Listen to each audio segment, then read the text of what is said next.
Mesdames, Messieurs, bien le bonjour. C'est avec un immense plaisir que je vous retrouve ce matin dans le cadre de ce programme Espace Miné. Comme vous le savez, tous les mardis, Espace Miné, c'est bien sûr le temps de l'entrepreneuriat. Et bien ce mardi, nous sommes encore là avec nos experts, avec bien sûr tous ces panélistes qui accordent bien sûr un temps assez particulier, un temps précieux pour vous accompagner, pour vous édifier et pour vous donner plus d'ample information sur un sujet bien détaillé. Aujourd'hui, nous nous intéressons une fois encore à l'entrepreneuriat et nous parlons bien sûr des banques. Pourquoi les banques n'accompagnent pas assez les entrepreneurs? C'est l'interrogation du jour. Parlons bien sûr de cette émission Espace Miné. Eh bien, vos articulations seront également au rendez-vous. Tout à l'heure, vous aurez la revue de presse et la dénonciation du jour portera une fois encore l'estampille d'Alain Douk ce matin. Et comme vous le savez si bien, Espace Miné, c'est un moment d'échange, de détente. C'est une émission de partage. Vous avez la possibilité de participer à cette émission ce matin. Les numéros de téléphone s'affichent déjà au bas de votre petit écran. Vous avez certainement fait le bon choix en regardant Info TV ce matin. C'est un honneur pour nous de vous savoir nombreux connectés lorsqu'il est 10 h pour déminer l'espace ensemble. Ils sont déjà là sur ce plateau. Ils répondent présents ce matin. Nous accueillons donc nos invités qui sont déjà confortablement installés pour cette émission. Nous commençons par accueillir tout d'abord Emeric Yamako, qui est bien sûr entrepreneur. Il est communicant du mouvement patriotique pour la prospérité du peuple. Bien le bonjour et bienvenue sur le plateau d'Espace Miné. Bonjour. Bonjour à tous mes copanélistes, bonjour à nos millions de téléspectateurs d'Info TV. Et c'est un plaisir pour moi d'être sur votre plateau. Je rappelle que vous êtes un jeune entrepreneur. Oui, je suis un jeune entrepreneur au Cameroun. Je fais dans le génie civil et la promotion culturelle. Promotion culturelle, tout à côté également, vous êtes le communicant d'un grand mouvement. D'un grand mouvement qui est ce parti politique porté par le président Hiram Samuel Yodji, et dont je suis le communicant et son représentant sur ce plateau. Merci d'être là ce matin. Nous profitons donc de l'occasion pour saluer votre président, le président Hiram Samuel Yodji, qui est un fidèle téléspectateur d'Espace Miné. À côté de vous, c'est un vieux de la vieille, c'est un habitué de ce plateau. Il est encore là ce matin pour déminer l'espace. Il est encore là ce matin, chaque mardi. Il sait qu'il a un rendez-vous matinal sur Info TV. Il a déjà fait son programme mensuel, son programme hebdomadaire et même son programme annuel. Il sait que tous les mardis matins, il doit être sur Info TV. Il est encore avec nous ce matin, Ibrahim Maxime Julien. Je ne sais pas comment je vais t'appeler ce matin parce que il y a des filles qui me disent que non, moi j'aime quand vous l'appelez Julien. Donc, il y a d'autres qui disent que j'aime quand vous l'appelez Maxime. J'ai remarqué également qu'il y a des internationales femmes qui aiment m'appeler Julien. Voilà. Je leur dis que c'est Ibrahim, mais ils vont chercher le dernier prénom. Julien. Ils vont m'appeler ainsi. Il n'y a pas de souci, c'est toujours moi Ibrahim, c'est toujours moi Maxime, c'est toujours moi Julien. Exact. Un grand plaisir de vous retrouver ce matin, Monsieur Vianney Bia. Effectivement, beaucoup de ceux avec lesquels je travaille ont commencé à dire qu'il faut éviter son mardi matin là, parce que tu le connais, le mardi matin là, il va te dire qu'il part d'abord à la télé à Info TV. Donc on rend grâce à Dieu. Je suis très heureux ce matin et je voulais profiter pour souhaiter joyeux anniversaire à un de mes petits frères de sang, Ngamba Simon Edgar, qui a eu une année de plus aujourd'hui. C'est un brave jeune frère, c'est un petit frère qui est capable de faire des choses. En tout cas, c'est lui qui nous dépanne à la maison et je tenais personnellement à lui souhaiter son joyeux anniversaire. Le dépanneur. Oui, il dépanne, on l'appelle Simon à la Cité Belle. Le gars jette tout, c'est un petit génie. D'accord. Merci bien de choses donc à ce petit frère, votre petit frère qui fait bien sûr le bonheur de votre famille et qui fait le bonheur de votre quartier. C'est un plaisir. Mesdames, Messieurs, il est encore avec nous ce matin, Alain Douk, journaliste, vous le connaissez si bien. Il est également écrivain parce que aujourd'hui il est auteur de ce livre, Argent, qui monte en puissance, cet ouvrage qui continue de faire couler beaucoup d'encre et de salive une fois encore aujourd'hui. Alain Douk, bien le bonjour et merci d'être une fois encore là ce matin. Vianney, bonjour, c'est un plaisir d'être là ce matin pour cette édition totalement consacrée à l'entrepreneuriat sur Espace Miné. Oui. Je salue nos millions de téléspectateurs fidélisés à ce programme à travers le monde. Je salue mes co-discutants déjà installés. Comment se porte l'ouvrage? L'ouvrage, tu sais, c'est la maison d'édition qui peut faire le point là-dessus, mais déjà à mon niveau, il y a des gens qui m'ont sollicité pour que je le leur fasse acheter personnellement. Oui. Voilà, je salue, tu me donnes dans l'opportunité de exact. saluer quelques messieurs comme ça qui ont sollicité l'ouvrage et à qui j'ai vendu l'ouvrage. Le prince de Bangwa. Tu te rappelles que j'ai fait la dédicace de l'ouvrage en question à la Maison des Cultures. Oui, exact. C'est lui le promoteur en réalité de Cameroun House, Maison des Cultures. Ah, d'accord. Il a tenu à ce que à acheter un exemplaire de l'ouvrage dédicacé de ma main, ce qui a été fait. Donc depuis samedi, voilà, il y a plusieurs autres personnes comme ça qui, voilà, Viviane Andrea au niveau de la maison, en dépit du fait que j'ai offert personnellement un exemplaire, voilà, à la rédaction et tout. Donc il y a des gens comme ça qui achètent l'ouvrage, je ne fais pas la comptabilité de tout. Oui. Et il faut déjà noter ce matin que la chance que les uns et les autres ont, c'est que lorsqu'ils achètent votre ouvrage, vous le dédicacez personnellement à la main, de manière manuscrite. Donc pour ceux qui tardent encore à acheter cet ouvrage, allez très rapidement et massivement du côté de la maison d'édition. Lorsque vous achetez l'ouvrage, Alain Douc se donne le soin d'être là pour dédicacer cet ouvrage pour vous et pour votre plaisir. Voilà. À côté de vous, nous accueillons donc ce grand patron, parce qu'il est patron de presse, il est avec nous sur le plateau. Aujourd'hui, il a une tenue assez particulière, il nous dira certainement pourquoi. François Mbouké, directeur de publication du journal Diapason, bien le bonjour et merci de répondre présent ce matin. Bonjour Yannick. Vous avez un look assez particulier.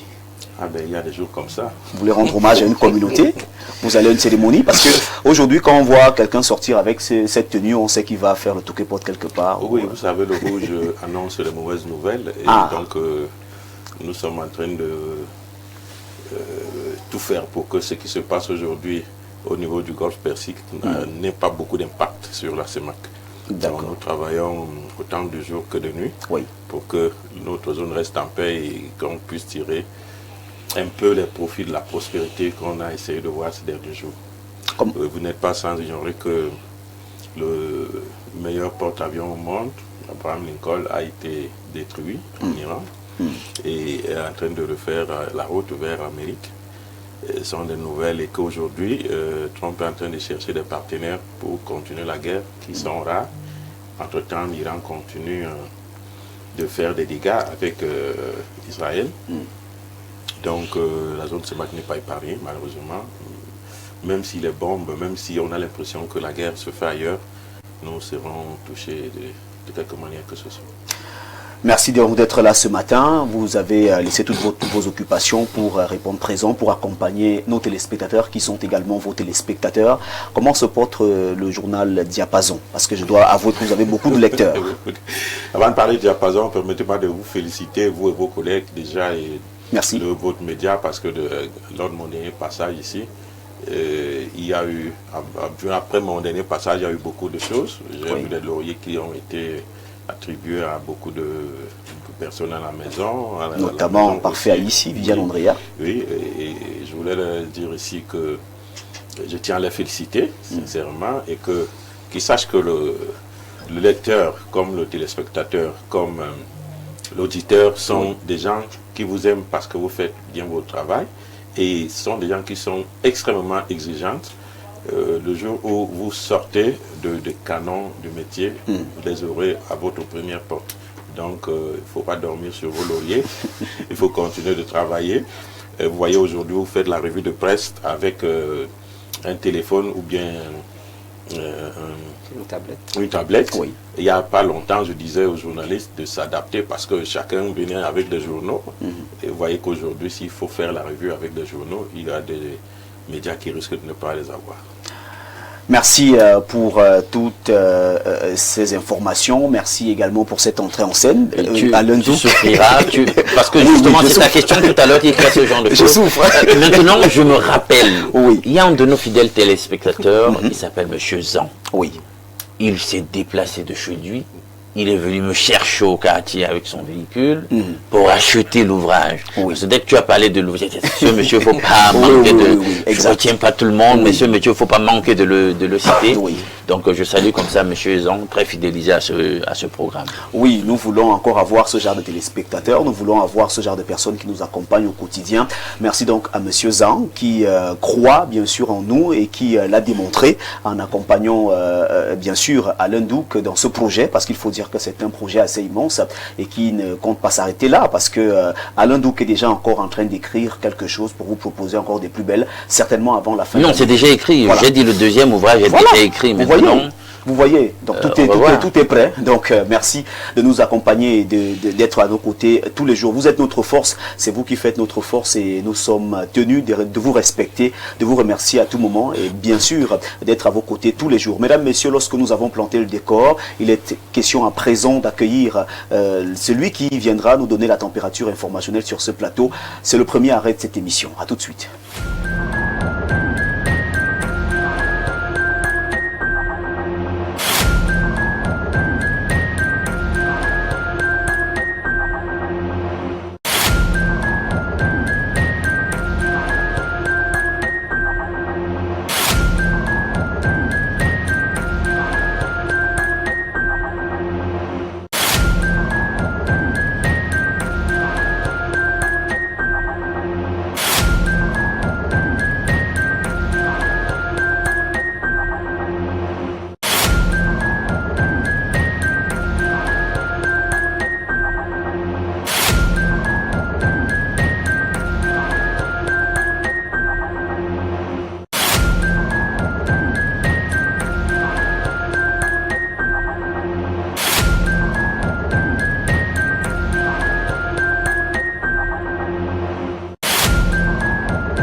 Il nous a rejoint sur ce plateau ce matin, il est maniable, l'homme aux multiples casquettes, il est avec nous aujourd'hui. Joseph Patrick Bala, aujourd'hui tu as fait un tour en kiosque et tu nous livres la température informationnelle. Bien le bonjour et merci de répondre présent ce matin.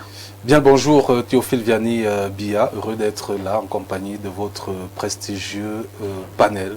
Nous sommes là justement pour informer nos différents téléspectateurs et si vous le voulez bien on va aller naturellement en kiosque avec le journal Maison, le quotidien Info Matin qui est aujourd'hui en kiosque pour parler de deux actualités, notamment la magistrature avec les réseaux sociaux qui convoquent le Conseil supérieur dès demain. C'est une information à retrouver dans les colonnes de ce journal à la page 2. Et puis on parle de l'Assemblée et du Sénat jusqu'à la gare. Il faut dire que le bureau des deux chambres seront à travers des élections connues ce mardi 17 mars respectivement à 13h et 15h.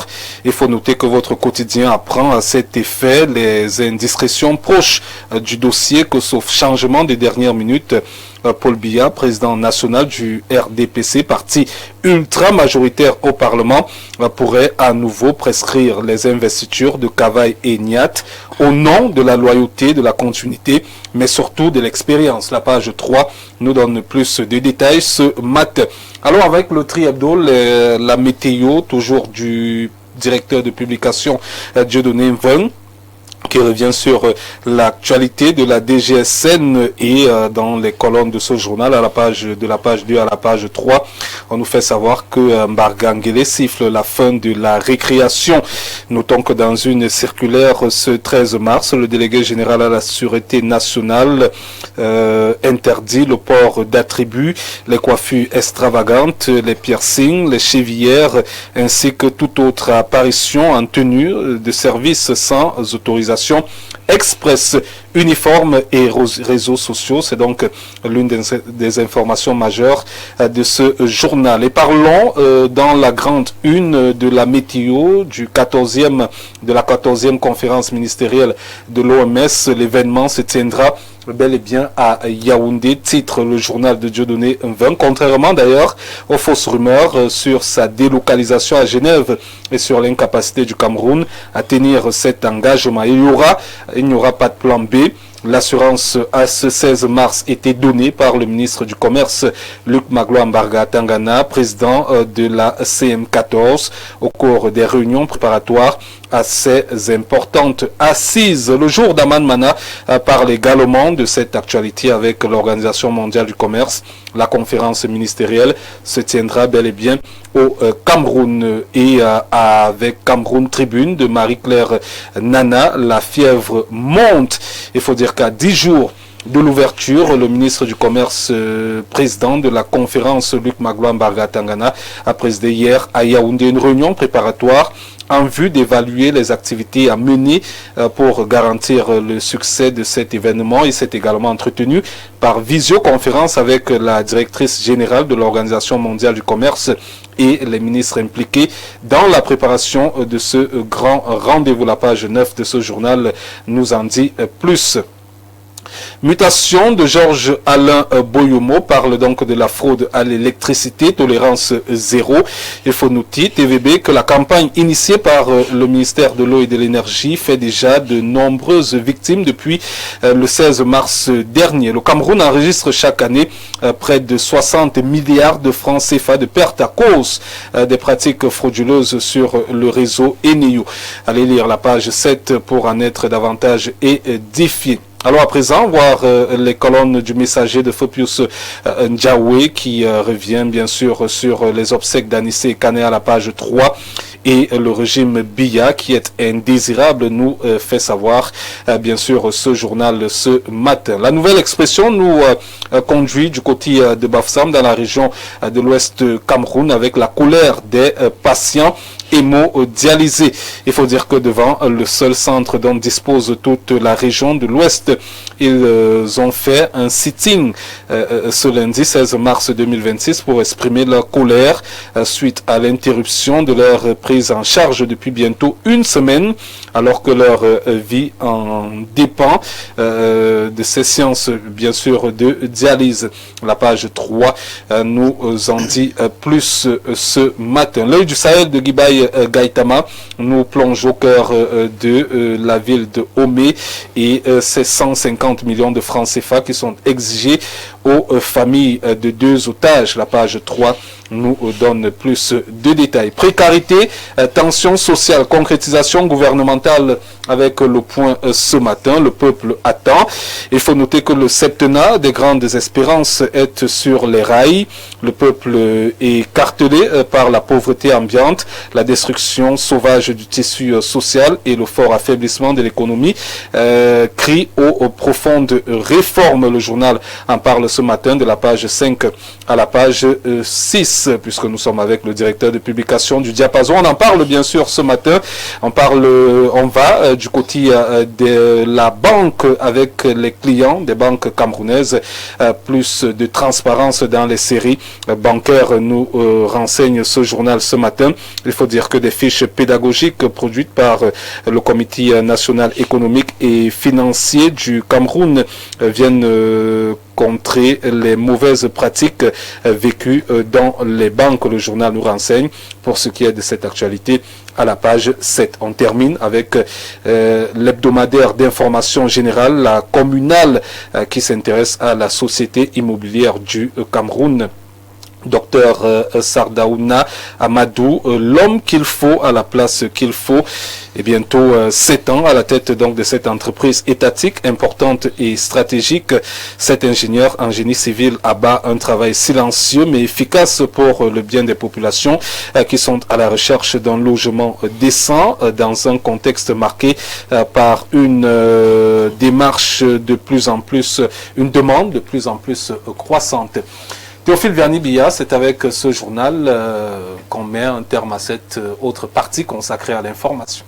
Joseph Patrick Bala, merci pour cette revue de presse impeccable. Merci d'avoir choisi ces journaux pour nous ce matin. Merci également à tous les directeurs de publication qui abattent un travail remarquable pour que les citoyens soient bien informés. On demande à ces directeurs de publication de continuer dans cet élan qui permet naturellement à notre pays de se développer en termes d'information. Joseph Patrick Bala, je vais vous souhaiter de passer une excellente journée et un très bon séjour à la rédaction centrale. Moi, je vous souhaite de passer un excellent séjour dans ce studio pour une émission digeste comme on a l'habitude de la voir. Oui. Et naturellement, une excellente journée par la suite. Merci. Mesdames, Messieurs, à tout de suite pour la suite.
Eh bien, nous sommes de retour sur le plateau d'Espace Miné. C'est l'instant de la dénonciation. Avant d'accueillir Alain Douk, il est important de revenir sur cette information qui a été rendue publique hier par Bernard Oona sur le plateau d'Espace Miné. Eh bien, tout recoupement fait, il n'en est rien. Il s'agit bien sûr d'une fausse alerte. Ce que Bernard a raconté sur le plateau hier concernant cette affaire du côté de la ville de Fou. Eh bien, les autorités précisent que c'était bien sûr une fausse alerte et que du côté de Fou, tout est calme.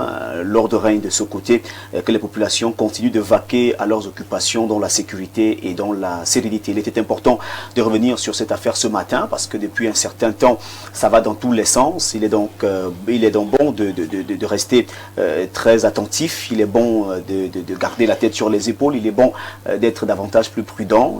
Les autorités qui mettent tout en œuvre du côté de la Mofouya Famba pour que la tranquillité et la paix règne de ce côté.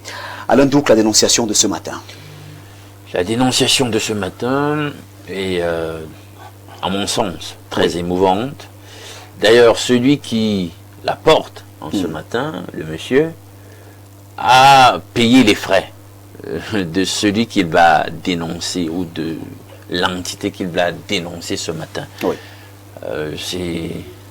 Ces entités religieuses que vous savez, moi je passe le temps à les appeler très péjorativement les épiceries que nous avons maintenant partout là, je sais pas, au kilomètre carré, parfois on en a 10 ou 20. Bon. Il dit qu'il a failli perdre son épouse du fait de ce genre d'entité et des pasteurs qui président, pasteurs ou c'est pesteurs, je sais pas. De toute façon, il avait son salon là, vous voyez les canapés, fauteuils et tout et tout. Et le pasteur est venu une fois comme ça en visite et il a dit qu'il veut ça, que c'est bon pour l'église. La femme a pris, elle a donné sans l'aval de son mari et quand il rentre, il ne trouve plus ses fauteuils. C'est grave. Tu as donné mon salon au pasteur et tout. Non, le gars n'était pas content. Il dit, il faut me ramener mon salon et tout. Ça a créé des problèmes. La femme prend parti pour le pasteur, etc. Il a failli perdre son épouse. Puisque le pasteur a manœuvré pour que la femme demande un divorce. Son mari son Satan parce qu'il veut qu'on récupère ses fauteuils et tout. Bon, en fait, ce n'est pas ça qu'il dénonce ce matin. Parce que le pasteur en question, d'ailleurs, l'affaire est judiciaire. Il a plusieurs plaintes qu'il accuse, qu'il subit, notamment au tribunal d'Ekounou. Mais pour ce matin, voici ce qu'il dénonce, parce qu'il jusque son cas n'est rien. Voici le cas qu'il dénonce ce matin. C'est une dame qu'il a vécue avec le même pasteur, avec la même congrégation. Oui. Je préfère lire ces lignes. D'accord. La dame a connu, dit-il, son mari en classe de première. Le gars était creuseur de puits. Elle a accepté le gars. Voilà qu'au fil des années, ils ont décidé de venir à Yaoundé. Ils vivaient ensemble dans une chambre. C'était dur. La femme a supporté. Après, comme Dieu sait faire ces choses, il a commencé à faire dans la vente du bois. Il a eu de l'argent. il avait plus de 10 dépôts de bois par la suite. Ils ont construit un R+1. Le bas était fini, mais pas le haut. Ils vivaient ensemble après que Dieu leur a donné 5 enfants. Le gars a doté la dame, mariée à la mairie et à l'église, comme on dit communément. Après, la dame a décidé d'intégrer l'église en question, mise en accusation, en dénonciation ce matin. Le premier jour, on a mis son mari devant. Après, c'est devenu que tout ce que l'église voulait, c'était à son mari qu'on le demandait, notamment l'argent. La dame à la maison a dit à son mari qu'elle n'était pas d'accord avec le gaspillage de l'argent pour l'église. Or, ils n'ont pas encore fini la maison. Le monsieur s'est fâché et est allé dire au pasteur. Le pasteur donc demanda au monsieur de divorcer d'avec sa femme, qu'elle est une sorcière. Chose que le monsieur a commencé à faire en secret. Comme si cela ne suffisait pas, le pasteur a donné une fille au monsieur. Donc, immédiatement, la substitute a été trouvée. Et le pasteur a commencé à menacer la dame jusqu'à son propre domicile. Donc, il y a donc une vidéo qui m'a envoyé en soutien où on voit comment la dame a subi des sévices. Il a demandé à la dame, lui ayant fait subir ces sévices, d'effacer la vidéo qui est la preuve qu'elle a subi les sévices du pasteur. La dame a quand même filmé et elle a même aussi des audios du pasteur qui la menace. Donc le monsieur est allé prendre une maison en secret pour l'épouse donnée par le pasteur. Oui. Voilà, la sœur d'église en question. Donc il a un deuxième foyer. Après investigation, la dame a trouvé les reçus. Et elle est allée, bon c'est plutôt mal écrit, mais toutefois elle est arrivée jusqu'à la maison, le deuxième foyer de son mari, avec la sœur d'église, la deuxième épouse donnée par le pasteur. Donc là-bas ça a donc dégénéré en bagarre et l'affaire a été portée devant l'église quand la femme s'est emprise physiquement à la deuxième fille là. Donc le pasteur donc a jugé que c'était la goutte d'eau qui a fait déborder le vase, et le dimanche 8 mars, il a roué de coups la dame en question et à l'église. Donc il est écrit que la dame, le pasteur a demandé à la dame de sortir de l'église, et le pasteur et le mari et le fils du pasteur ont vraiment passé à tabac la dame, au point où on lui a brisé quelques membres. Elle a un pied qui est brisé. Bon, elle serait morte, d'après ce que dit le texte, si la gendarmerie d'Odja n'était pas intervenue. Donc on a embarqué le pasteur et son mari, on les a entendus sur procès verbal, puis on les a relâchés. Et la fille, après qu'on ait relâché donc, et le mari, et le pasteur agresseur, et son fils, certainement aussi, puisque c'est un passage à tabac collectif, on les relâche, après avoir été entendus sur procès verbal. Et là, maintenant, elle est abandonnée à son sort, avec une fracture de la jambe, etc. Elle dépendait de son mari, elle n'a personne. Actuellement, il faut une opération chirurgicale à l'hôpital, et elle a abandonné comme ça à son sort. Son mari, totalement manipulé par un pasteur, l'a abandonné, et la moelle épinière a été touchée lorsqu'elle a eu ces fractures là, après qu'on l'ait passé à tabac. Et c'est ça que le monsieur dénonce. Vous voyez même que la dénonciation ne vient même pas de la dame elle-même, mais de quelqu'un qui a été touché par la gravité de ce scandale et a bien voulu soumettre ce scandale à la table de la dénonciation ce matin. Merci Alain Douk pour cette dénonciation. Beaucoup panélistes ont bel et bien suivi avec beaucoup d'attention, ainsi que nos téléspectateurs fidèles.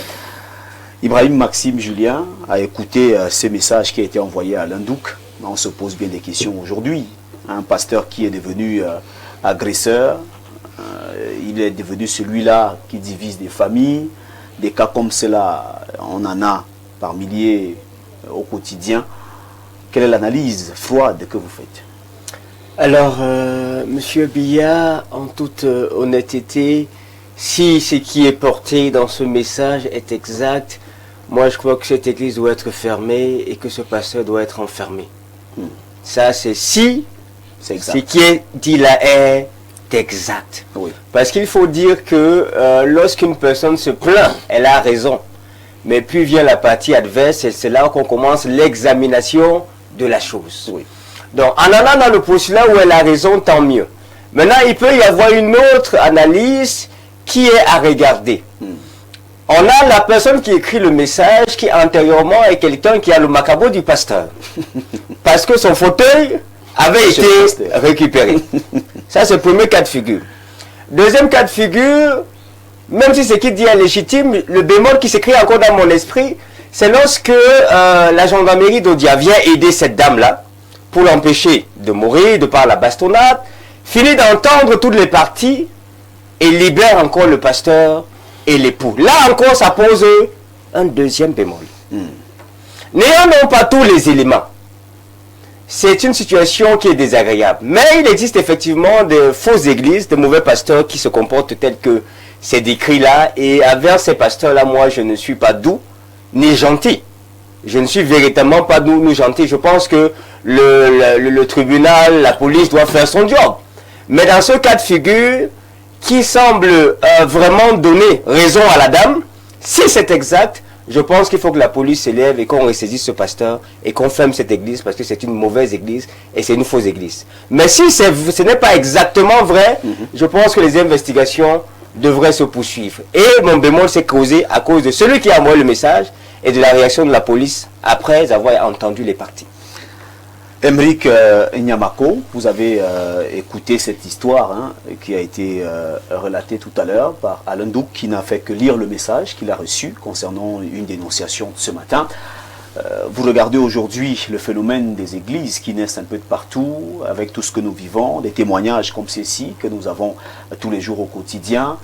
Est-ce qu'un pasteur doit briser des familles? Vianney, moi je suis très catégorique, et même dans ma famille on me connaît. Oui. L'église c'est quelque chose à bannir, à détruire carrément, parce qu'elle est venue abrutir l'Africain. Ce que vous dites là n'est pas fort là? Non, je pèse mes mots et je l'assume. L'église est venue abrutir les Camerounais. Et ce que le monsieur a raconté dans le message qu'il a envoyé chez monsieur Alain Douk, viennent encore soutenir ce que beaucoup vivent sans toutefois parler à haute voix. Il y a beaucoup de ménages aujourd'hui au Cameroun qui se sont divisés à cause de ces pasteurs. On a vu des églises qui ont été fermées, toujours à cause des dénonciations pareilles. Et ces mêmes pasteurs sont là dans la rue, ils montent, ils descendent, ils vivent leur vie comme si de rien n'était, ayant brisé des familles, ayant escroqué des familles. Certains même qui ont ouvert une église, après 2 jours, ils se retrouvent aux États-Unis, ayant collecté tout l'argent des fidèles dépouillés comme si c'était aux États-Unis. Et nous observons un gouvernement qui ne fait rien. Donc pour moi, en tant qu'un Africain, ancré dans ma culture, l'église pour moi n'a pas lieu d'être, surtout au Cameroun. On n'a pas besoin de ça. Donc, pour revenir à ce que le monsieur dénonce ce matin, il y a un bémol, comme monsieur Ibrahim l'a dit, dans le discours et tout, mais je pense qu'on devrait prendre le message avec des pincettes et beaucoup de rigueur, parce que nous le vivons au quotidien au Cameroun. Merci Emeric. François Mbouké, cette histoire racontée tout à l'heure par Alain Douk retient tout au moins notre attention. Il est bien vrai que nous devons regarder et écouter les deux parties. Le pasteur qui va retirer le fauteuil chez l'une des fidèles et dit que le fauteuil doit être à l'église. Dieu va les bénir. Le fauteuil doit être à l'église. Non, ça c'est une violation directe, ça ne souffre rien là. Et la dame qui porte le fauteuil qui va déposer à l'église sans l'aval du pasteur. Du mari. Sans l'aval du mari, merci. Alors, une situation que nous vivons au quotidien, parce que je le dis encore, ils sont nombreux qui vivent en silence, qui n'ont pas vraiment le moyen, la possibilité, même les capacités de pouvoir exprimer leurs ressentis à propos de cette situation-là en public. François Mbouké, une histoire comme celle-ci, quelle est votre analyse?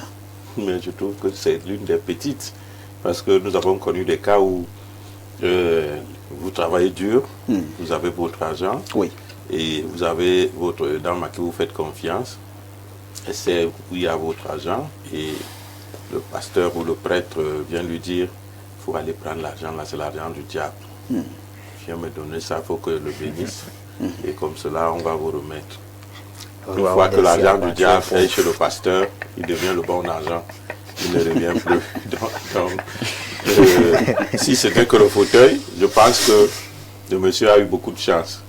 Et maintenant, l'arroseur a été arrosé, puisque la dame qui est au cœur de cette affaire, c'est elle qui est aujourd'hui abandonnée à elle-même.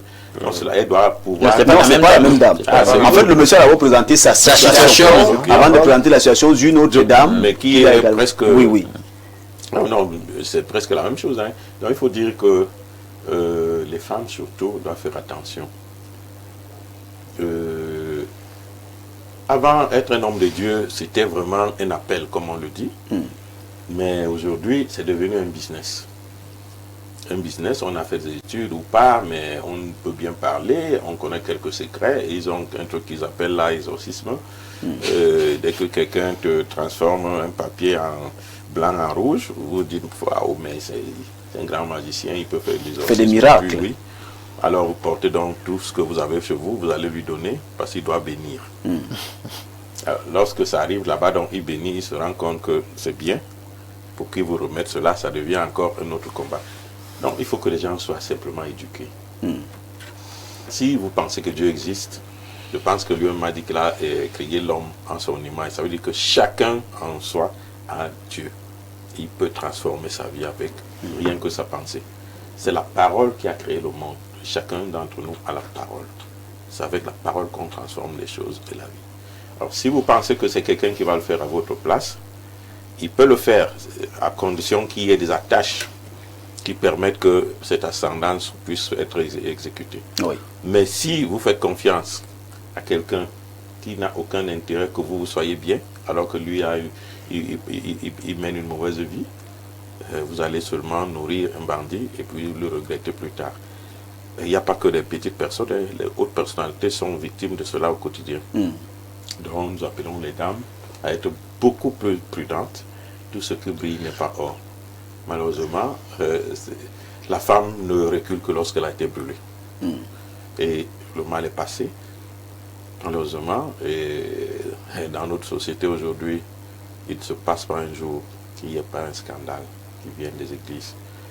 Vraiment, toutes confondues, hein, parce que les uns se disent, les anciennes disent que des nouvelles églises sont venues. C'est la même racine. Les nouvelles sont venues leur arracher un pan de business, alors elles sont obligées de pratiquer les mêmes choses aujourd'hui.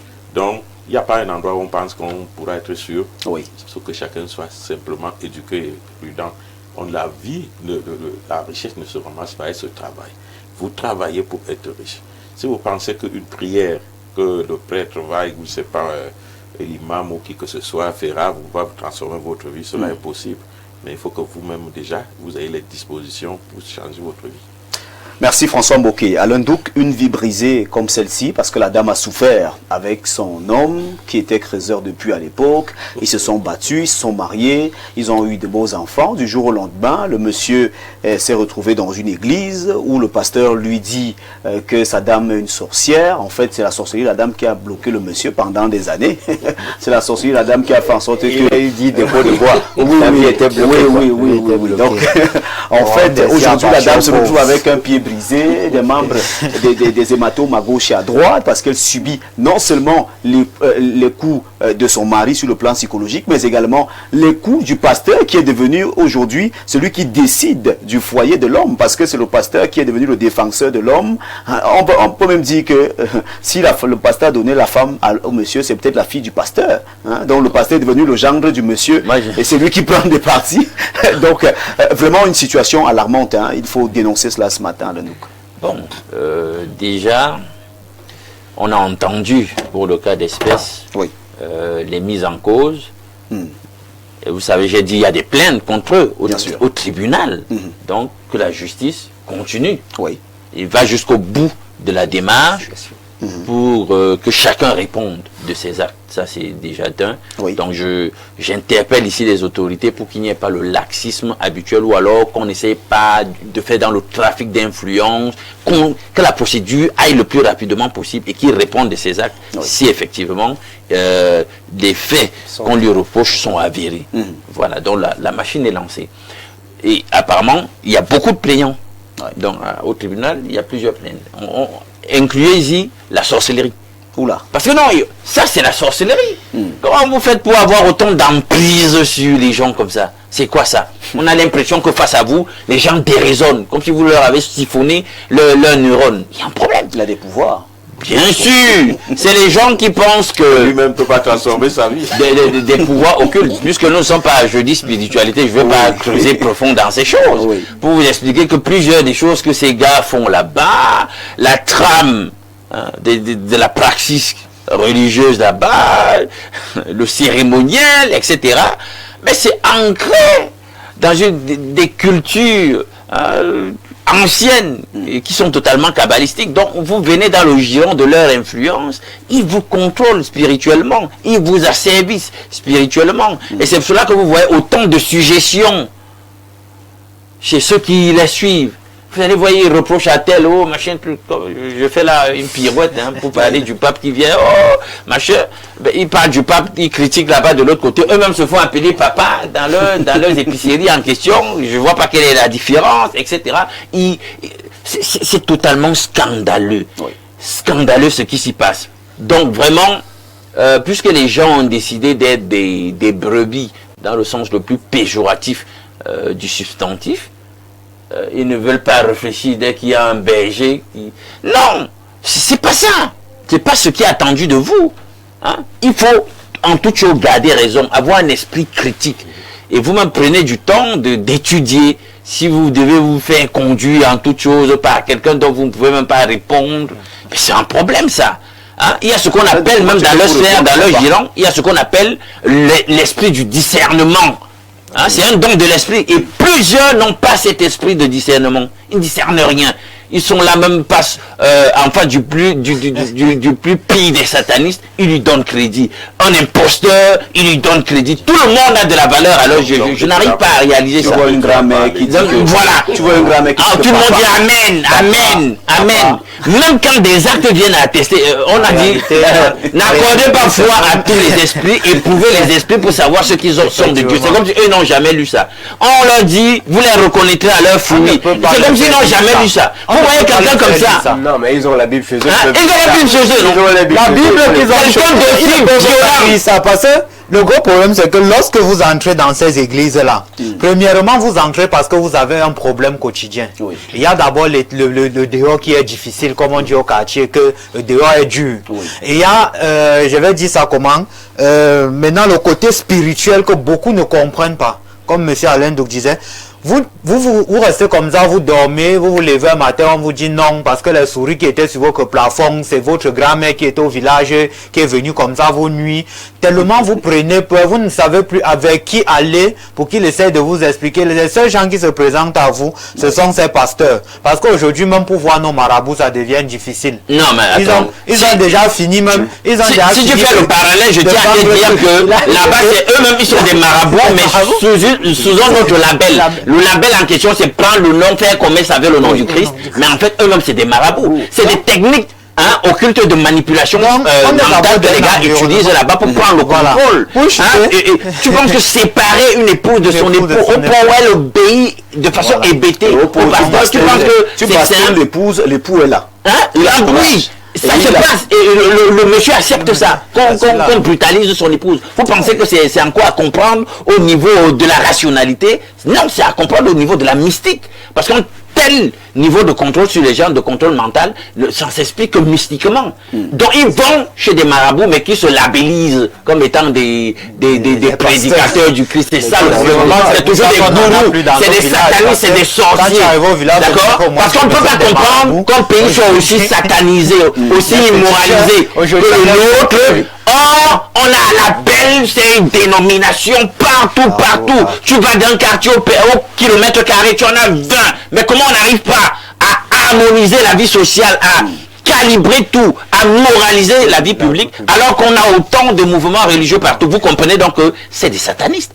C'est de la cause à effet. On ne donne que ce qu'on a et n'arrive à rien donner. Il ne donne ce que nous voyons là, la manifestation sociale de l'immoralité, c'est le produit de ce qu'ils sont capables de produire. Je voulais ramener, Vianney, les chrétiens à leur responsabilité. Oui. Il y a mon frère qui a dit qu'on n'a pas la possibilité de suivre. Vous savez, même dans la Bible, il y avait un type de chrétiens qu'on appelait les chrétiens de Béret. Eux, ils venaient vérifier tout ce que le pasteur disait là, dans les écrits. Souvent, je ne sais pas où on a écrit dans la Bible qu'il faut gifler la femme de trou, il faut la taper, il faut lui casser les os. Ou il faut aller porter le salon. Il faut aller porter le salon de quelqu'un, ça n'existe pas. Il faut certifier l'argent. Non, et vraiment, écoutez, après, vous avez vos Bibles à la maison, lisez-les.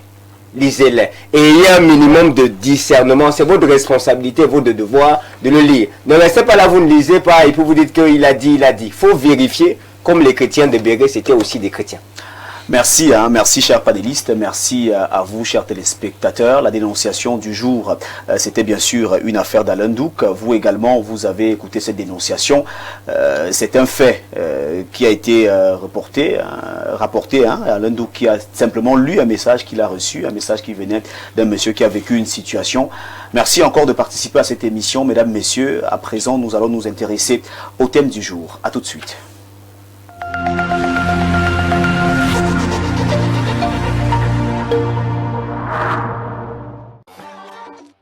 Avec Canal+, c'est royal. Quel programme souhaite voir Sa Majesté aujourd'hui? Les rois de l'Europe? Exceptionnel! Ou les reines du foot africain? Le Nigeria remporte cette CAN. Les nouvelles saisons de The Penthouse? C'est ma vie tout entière. Les coups de la vie? Tu es beau comme un petit prince. Nouvelle reine ou les reines du shopping? Je porte une robe de reine. Waouh! Les joyaux de la couronne n'attendent que vous. Pour vous honorer, nous vous offrons 15 jours à toutes les chaînes si vous vous réabonnez à votre dernière formule. En plus, le royaume s'ouvre à tous grâce au décodeur HD à 3000 francs dès la formule Access. La parabole et l'installation sont offertes. Prêt sans additifs est obtenu au terme d'un processus rigoureux de filtrage et d'analyse, ce qui vous permet d'étancher votre soif en toute sécurité. Buvez l'eau minérale Bonis, buvez la vie.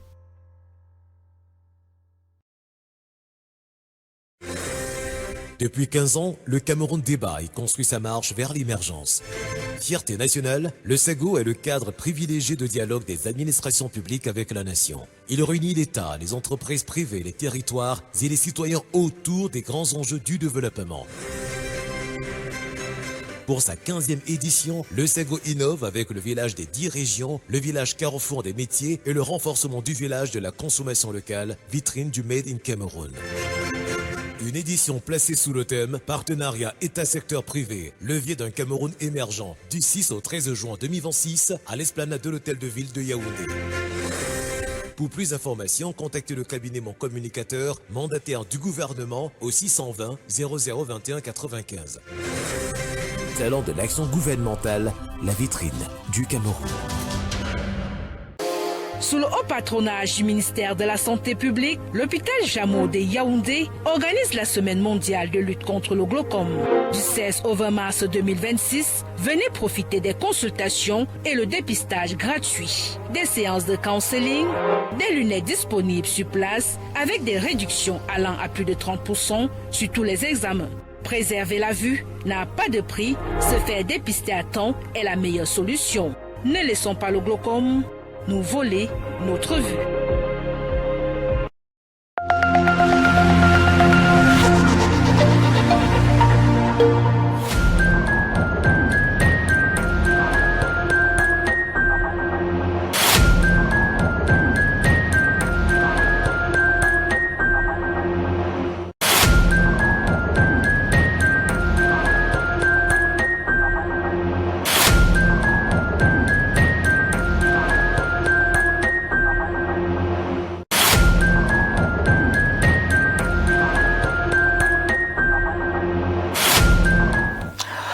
Mesdames, Messieurs, c'est toujours un plaisir de vous savoir nombreux connectés. C'est l'instant de l'analyse à présent. Le numéro de téléphone qui s'affiche au bas de votre écran vous permet donc de réagir à cette émission. Le 691 63 95 20. Le 691 63 95 20. Vos réactions sont attendues et nous allons prendre le soin de lire vos réactions. À présent, l'analyse du jour s'intéresse bien sûr aux banques. Pourquoi les banques n'accompagnent pas les entrepreneurs? Pourquoi ces banques n'accompagnent pas assez les entrepreneurs? Qu'est-ce qui coince? Qu'est-ce qui pourrait justifier ce fonctionnement? Pourquoi les jeunes entrepreneurs aujourd'hui qui se lancent dans l'entrepreneuriat ne bénéficient pas vraiment de l'accompagnement de certaines banques? Avec nos analystes sur le plateau, avec bien sûr nos experts, avec nos panélistes, nous allons certainement vous apporter plus d'amples informations à propos de cette question ce matin. Vous également pouvez nous apporter des éclaircies à travers le numéro de téléphone que nous avons communiqué il y a quelques minutes, le 691 63 95 20. Alors Ibrahim, nous parlons d'entrepreneuriat aujourd'hui et nous nous intéressons à ces banques. Vous savez que pour bon nombre de jeunes, lorsqu'ils veulent se lancer dans l'entrepreneuriat, ils ont souvent un souci. Le souci majeur, c'est le financement. Ils n'ont pas de financement. Tout le problème repose au niveau du financement. Et d'aucuns se rapprochent souvent des banques en croyant que lorsqu'il va se présenter devant une banque, il dit bon, j'ai envie de mettre sur pied une structure, voilà ce que j'ai déjà fait, je n'ai pas d'argent, est-ce que vous pouvez me donner de l'argent? Ils se disent que ça se passe très facilement et puis on vous donne de l'argent. Non, c'est pas vraiment ce qui se passe. Vous êtes expert en entrepreneuriat, votre réaction est largement attendue ce matin. Pourquoi les banques n'accompagnent pas assez les entrepreneurs? Nous restons dans le cas du Cameroun. Alors, si nous restons effectivement dans le cas du Cameroun, vous avez limité un certain nombre de choses. Oui, pour un débat, on va rester là parce que là, on n'intègre pas des paramètres de géopolitique. Alors, pourquoi est-ce que les banques n'accompagnent pas assez les entrepreneurs? En réalité, c'est un problème qui est lié à la philosophie des deux entités. La première entité qui est banque et la deuxième entité qui est entrepreneur. Oui. Vous savez, les entrepreneurs pensent en termes d'opportunités. Ils pensent en termes de vision, ils pensent en termes de projection. Oui. Donc quand il arrive voir monsieur le banquier, il lui dit, mais écoutez, j'ai une vision, j'ai un projet, j'ai une idée, j'ai besoin de 10, 15, 25, 30 millions pour la lancer. Mais le banquier ne regarde pas comme ça, monsieur Vanibia. Le banquier regarde en termes de risque et de capacité de remboursement. Voilà ce que le banquier regarde. Parce qu'il faut se dire que la banque, BIA, elle est comme une entité qui est un acteur dans l'épargne nationale et également un acteur de développement. Qu'est-ce qu'elle fait? Elle collecte l'argent de tous les citoyens qui viennent ouvrir un compte, déposer de l'argent. Elle collecte de l'argent. Oui. Elle a de l'argent. Et l'une de ses missions, c'est de contribuer au développement. C'est-à-dire, elle doit le prêter à quelqu'un pour que le développement puisse se faire. Sauf que, il n'est pas admissible, monsieur Biya, que monsieur Mboké vient, il dépose 500 000 à la banque, et puis le lendemain, il dit qu'il veut son argent, il lui dit que bon, écoute, monsieur Mboké, votre argent là, j'ai prêté ça à quelqu'un, et à Alain Douk, il faut d'abord attendre que la fin de Alain Douk marche, et quand la fin de Alain Douk aura bien marché, tu pourras récupérer tes 500 000. Quel est le Camerounais qui va accepter ça?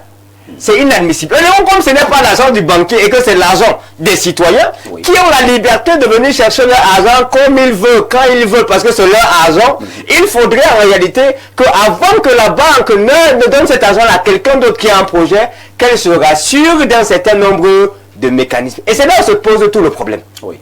La banque ne finance pas les idées. Elle veille, quand tu viens de dire à un banquier, vraiment j'ai un projet innovant là, la question qui se pose à l'intérieur de son cœur sans te dire c'est, et tu fais comment pour me rembourser? C'est ça qui l'intéresse. Tu vas rembourser ça. Si tu n'as pas eu l'argent. Non, écoute, c'est l'argent de Trouille. Comment est-ce qu'il doit prendre l'argent de Trouille pour te donner? Si ce Trouille là vient lui dire que je vais récupérer mon argent, il y a une situation, il fait comment? Donc il est tenu là et il ne peut donc pas tout simplement parce que tu as une bonne idée, parce que tu as un projet, prendre des ressources et mettre à ta disposition. Non, c'est deux philosophies différentes. La première condition sine qua non qui fera en sorte qu'un banquier ou une banque décide de te donner de l'argent, c'est probablement ta capacité de remboursement. Ce n'est même pas ton projet que tu as rédigé là. C'est est-ce que toi tu es d'abord capable de rembourser l'argent que je suis sur le point de te donner. Parce que le risque il est énorme. Vous voyez un peu. Oui. Or, nous, les entrepreneurs, quand on a besoin de se lancer, on se dit, ok, je vais aller faire un tour à la banque. La banque ne finance pas les gens qui n'ont pas encore réussi. La banque ne finance pas les projets qui sont dans les tiroirs ou dans la mallette. la banque finance quelque chose qui marche déjà, ou elle s'est rassurée que le risque est réduit et que l'argent là sera remboursé. Et donc quelquefois l'erreur que les jeunes entrepreneurs commettent, c'est d'aller vers la banque beaucoup trop tôt. Ils vont vers la banque lorsqu'il n'y a pas de traçabilité financière, il n'y a pas de flux de trésorerie. C'est-à-dire que la banque, elle finance des cash flows. Elle regarde ta trésorerie, elle se rassure qu'il y a des clients réels, ça entre, ça ressort, il y a des entrées, on peut se baser sur ça pour penser qu'on peut faire une projection avec ça. Mais la plupart des entrepreneurs, les jeunes entrepreneurs, ils n'ont pas de flux de trésorerie, ils n'ont pas d'argent qui monte, qui descend. Sur quoi est-ce que la banque se positionne non pour prendre l'argent de monsieur Biya et d'aller les donner comme ça? Sur quelle base? La banque ne peut tout simplement pas. Et c'est la raison pour laquelle la banque, à chaque fois que tu viens la voir, elle te demande, ok, quand elle check ta capacité de remboursement, on regarde même ton salaire. C'est pour ça que ce sont les fonctionnaires qui parviennent facilement à avoir de l'argent à la banque, parce qu'on va couper à la source. Il faut toujours qu'il y ait une capacité de remboursement. Elle regarde au niveau de la garantie. Est-ce que bon, il a les terrains? Est-ce qu'il a les immeubles? Est-ce qu'il a les champs? Parce que si le projet là ne marche pas, voilà, je fais comment pour rembourser ceux qui sont venus déposer leur argent à la banque. En fait, c'est ça l'enjeu, c'est ce positionnement de philosophie qui sont différents.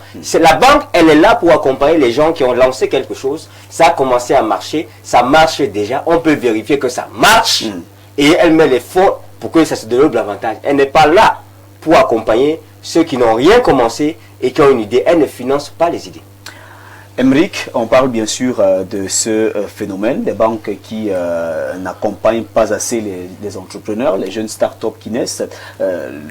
Maxime a d'ailleurs évoqué ici pas mal d'aspects, notamment le risque élevé, le manque bien sûr de garanties matérielles.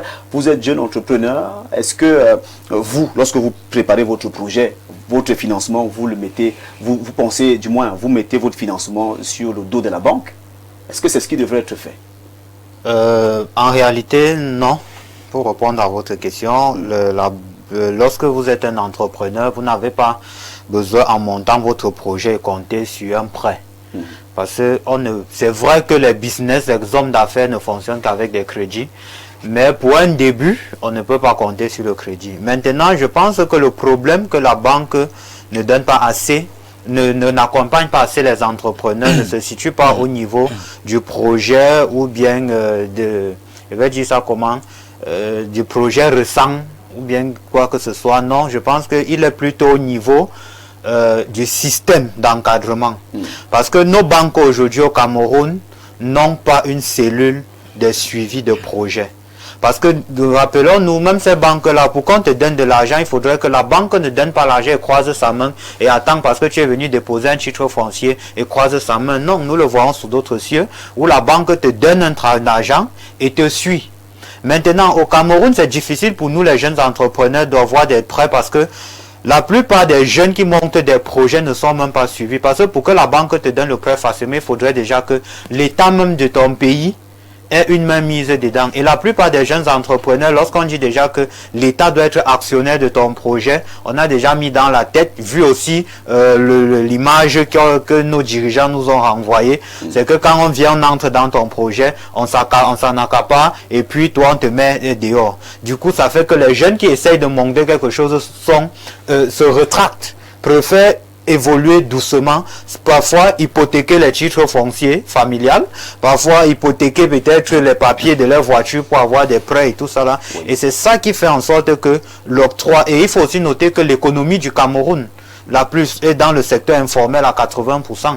L'économie du Cameroun tourne dans le secteur informel. Donc au Cameroun, c'est difficile pour une banque de porter son argent et donner à un jeune entrepreneur. Un entrepreneur qui vient à peine de se lancer. Vous pouvez avoir même toute la paperasse, toute la traçabilité financière, comme mon frère Ibrahim le disait. Mais si déjà, dans ce carnaval de finances, on ne voit pas, je vais dire ça comment, des personnes ressources dans ce financement, on ne pourra pas. J'en connais des entrepreneurs dont le chiffre d'affaires sont au moins 200 millions qui tournent. Mais il a des difficultés à avoir un prêt à la banque. Ça veut dire que dans son carnaval, dans cette traçabilité, je vais dire ça, c'est relevé fiscal. Lorsqu'on regarde, on ne voit pas des personnes ressources vraiment qu'on peut dire que oui, voilà. Si on lui donne l'argent, on peut arrêter peut-être, si on donne l'argent à Emmerich, on peut arrêter Ibrahim demain. Ah donc tu calcules combien de m'arrêter, voilà. Donc c'est un peu ça, parce qu'il faut des garants. Il ne faut pas toujours sûrement un titre. Et maintenant, la plupart des jeunes entrepreneurs se lancent parfois et n'ont pas la culture de gestion des finances. Parce que tu peux même avoir sous ton fonds propre. Et généralement, la banque aussi parfois fait cette étude-là. Il te dit, bon, tu as dit tu as lancé avec 50 000. Ok, dans les 50 000, tu as géré les 50 000 là comment? Sur combien de temps? Est-ce que le personnel que tu gérais, il y a eu une crise? Comment tu as géré la crise? Comment? Pour savoir que même si moi, étant à la banque, j'ai une crise, tu pourras me comprendre et on essaye de compléter les trois ensemble pour évoluer. C'est culture que beaucoup de jeunes entrepreneurs qui s'y lancent aujourd'hui n'ont pas. Et je pense que c'est pour cela que les banques au Cameroun sont réticents pour l'octroi des prêts. Permets-moi d'ajouter un mot. En fait, dans le monde entier, il y a au moins 60 à 80% des entreprises là, qui naissent, qui meurent au bout de 5 ans. Donc ça symbolise pour la banque que l'investissement de près de 60 à 80% va couler dans l'eau. Vous voyez un peu ce que ça veut dire. Donc leur réticence est véritablement assez prononcée. Bon, ce qui justifie le fait qu'il y ait des entrepreneurs en grand nombre qui meurent, il y en a plein de causes. Je crois que ça pourra faire l'objet d'une autre émission. Je voulais juste poser un mot et laisser la parole aux autres intervenants. François Bokeh, nous avons des jeunes qui ont de très bons projets sur le plan entrepreneurial, mais qui ont des soucis de financement, qui n'arrivent pas à faire décoller leur projet et qui se disent peut-être que c'est la banque qui est la solution, qui peut leur permettre de faire décoller leur projet. Est-ce qu'aujourd'hui on devrait démarrer son projet en pensant tout d'abord au financement de la banque? Et qu'est-ce qui pourrait justifier le fait que nous constatons que les banques n'accompagnent pas véritablement assez les entrepreneurs? Ok, prenons le cas du Cameroun, puisque c'est ce qui nous intéresse.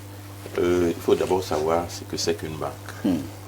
Est-ce que tout le monde qui ouvre un établissement financier a vraiment une banque? Si c'est la banque, est-ce que c'est pour stocker l'argent, attendre l'argent que les gens ont travaillé, dont des salaires qui seront payés et prendre votre part et leur donner la leur? Ou alors avoir un package vous-même pour financer? Parce que la banque, c'est d'abord le crédit. C'est le crédit qui fait vivre une banque. Au Cameroun, le ministre Simi Meunier, quand il était aux finances, avait signé un texte pour rendre gratuit 21 services bancaires qui font que chaque mois, lorsque vous ouvrez un compte, vous perdez au moins 50 000.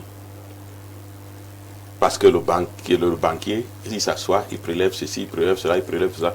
Et c'est pour cela que beaucoup de gens n'ouvrent pas des comptes bancaires. Parce que on parle de l'inclusion financière. Les gens fuient les banques. 50 000, ça peut faire une affaire. Alors, donc, si, imaginez-vous que vous avez mis 600 000 dans votre compte courant, en fin d'année, vous n'aurez plus rien. Alors que 600 000, ça peut aider. Il y en a même qui ont renversé les valeurs. Vous mettez de l'argent dans un compte d'épargne et ils vous prélèvent également des sous au lieu de le rémunérer. Donc, il y a des cas au Cameroun, malgré la surveillance bancaire qui existe, qu'on n'arrive pas à bien cerner jusque-là. D'où aujourd'hui donc ce taux d'impayés au niveau des banques qui est élevé. On parle peut-être de 18% par rapport à un pays comme la RDC qui a 4%. Donc si on revient donc au fait, qu'est-ce que beaucoup de banques ont fait? Ne dites pas que l'économie camerounaise est suffisamment dynamique pour être financée. Je vous prends toutes les grandes banques qui le sont devenues aujourd'hui ont d'abord été quoi? Des microfinances. Et pourquoi des microfinances? Parce qu'effectivement, l'économie est informelle. Il faut aller chercher.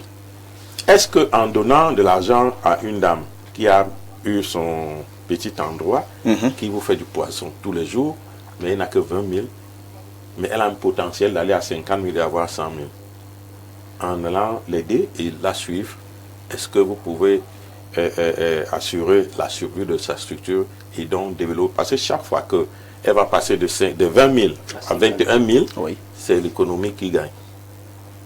Est-ce que les banques sont prêtes à cela? Mais nos banquiers, c'est des gars qui sont chauds comme vous, qui sont assis dans des bureaux climatisés. Vous apportez un projet, il le lit dans son bureau.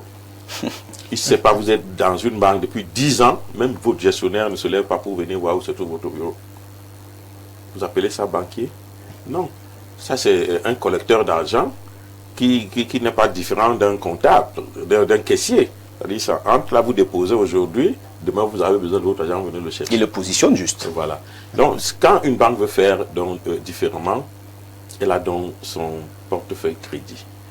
Et puis, les banques sont appelées à aller s'endetter pour venir financer l'économie, donc les hommes d'affaires qui ont des projets et qui ont besoin de financement, et sur cet argent, donc, qu'il peut lui-même se rémunérer. Et c'est ce qu'on est en train de demander aujourd'hui. Vous avez vu notre une là, la banque camerounaise, la banque centrale du Cameroun est en train de se battre pour que aujourd'hui l'inclusion financière soit une affaire de tous. Pourquoi des gens sont enclins à aller faire ouvrir des comptes mobile money? Parce qu'on ne vous demande pas tout cela. On ne vous demande pas d'avoir un fonds de caisse de 50 000, un fonds de ceci, ouvrez. Mais vous avez votre carte d'identité, on vous ouvre un compte bancaire. C'est ce que nous avons la somme des comptes bancaires. Vous déposez votre argent. Aujourd'hui, vous avez même des possibilités également d'emprunter de l'argent. Donc, c'est ce que nos banques devraient faire. Amener d'abord des gens à avoir la confiance en leurs institutions. Deuxième chose, qui finance-t-on? Des gens qui ne sont pas justiciables. Quand je parle de ce taux qui est élevé au Cameroun, les gens qu'on finance sont des gens qu'on n'amène pas en justice, mais qui ont donc la capacité de venir dans un cabinet, il vous dit, je vais lancer un tel projet qui va coûter 200 milliards, il va dans un cabinet qui sait monter des projets. Et quand il arrive dans la banque, le PDG le reçoit dans son cabinet, café, whisky, champagne, et 2 jours après, on lui accorde le crédit parce qu'il est bien monté et puis parce que c'est quelqu'un qui a une caution, peut-être parfois seulement au niveau de son nom, c'est le fils de, c'est quelqu'un de bon garant. Voilà. Aucune garantie, parce que la garantie, vous allez voir après que cette garantie, c'est elle qui amène les banques à la faillite. Non, son nom est une garantie. Oui, mais une garantie, la réputation, la réputation en demandeur de fonds. Alors, il vient donc à la banque, on dit 2 jours après, vous 200 milliards sont prêts, vous pouvez commencer à prendre. Il n'a même pas fait le business plan, parce que ce qu'il a fait écrire là, c'est le cabinet. Tout de suite, le premier investissement, c'est sur les grosses voitures, il prend les bodyguards et on les voit dans les supermarchés, dans toute la ville. L'entreprise est déjà en marche. L'entreprise est en marche parce que le premier argent qu'on met, on dit qu'on va faire ceci. Je ne veux pas seulement prendre des exemples. Nombreux là. On va faire ceci, on va faire cela. Allez, on recrute des jeunes gars qui sont donc bien habillés, ils ont des véhicules. Les premiers 100 milliards finissent, vous n'avez produit rien de ce que vous avez dit. Le banquier commence à dire, mais il y a quelque chose qui ne va pas. L'échéance commence à être inquiétante. Comment est-ce qu'on fait? Quand il arrive, mais vous n'entrez même plus chez lui. Parce que ces gardes ne vont même pas vous laisser entrer dans son entreprise. Le PDG n'aime vous pas dites que vous allez porter plainte, le magistrat vous dit, je ne veux pas de problème ici. Ce monsieur, moi je ne peux pas le convoquer ici. Voilà donc un système judiciaire qui fait que le banquier n'est pas protégé. Et vous savez, quand l'argent n'est pas protégé, quand il n'y a pas une confiance en matière de transactions financières, ça veut dire qu'il n'y a pas de confiance en la justice, ça veut dire que le secteur est très très mal positionné. Parce que lorsque vous allez prendre votre argent et le donner à quelqu'un, vous devez être sûr que s'il ne rembourse pas, vous avez un mécanisme contraignant de le faire. Mais aujourd'hui, tel que vous le dites, ce n'est pas possible.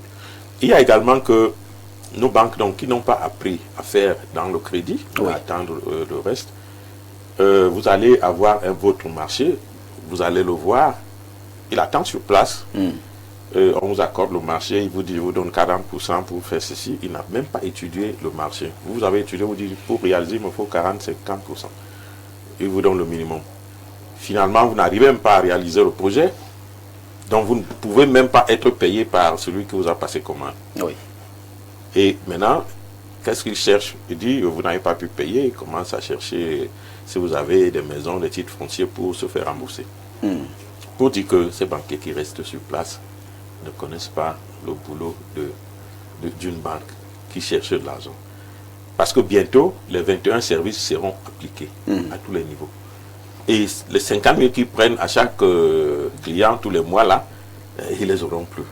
Ça va être difficile pour les banquiers qui ont pensé qu'ils vont rester dans leur bureau et continuer de racketter les citoyens et les clients. Alors, il y a une autre catégorie qui a quand même une bonne volonté. Il s'agit de quelle catégorie? Une catégorie d'hommes d'affaires. Je pense que c'est une structure entre affaires et la banque qui, pendant on contracte un marché et qui vient voir le banquier donne le montant sollicité et il a la garantie. Mais celui qui a passé commande, parfois le temps, qui est aujourd'hui endetté à plusieurs milliers de milliards, ne paye pas à temps. Retard de paiement. Retard de paiement, 2 ans. Vous êtes parti sur un maximum, si en zone au Cameroun c'est 60 jours, quand on a liquidé votre créance. En zone, ce max, c'est 90 jours, donc 3 mois. Mais vous avez des gens qui se baladent aujourd'hui avec des créances de 10 ans. Qu'il avait pris, contacté pour peut-être 6 mois, 1 an. Comment est-ce qu'il va rembourser? Avec les crédits, les intérêts qui n'ont fait que se multiplier.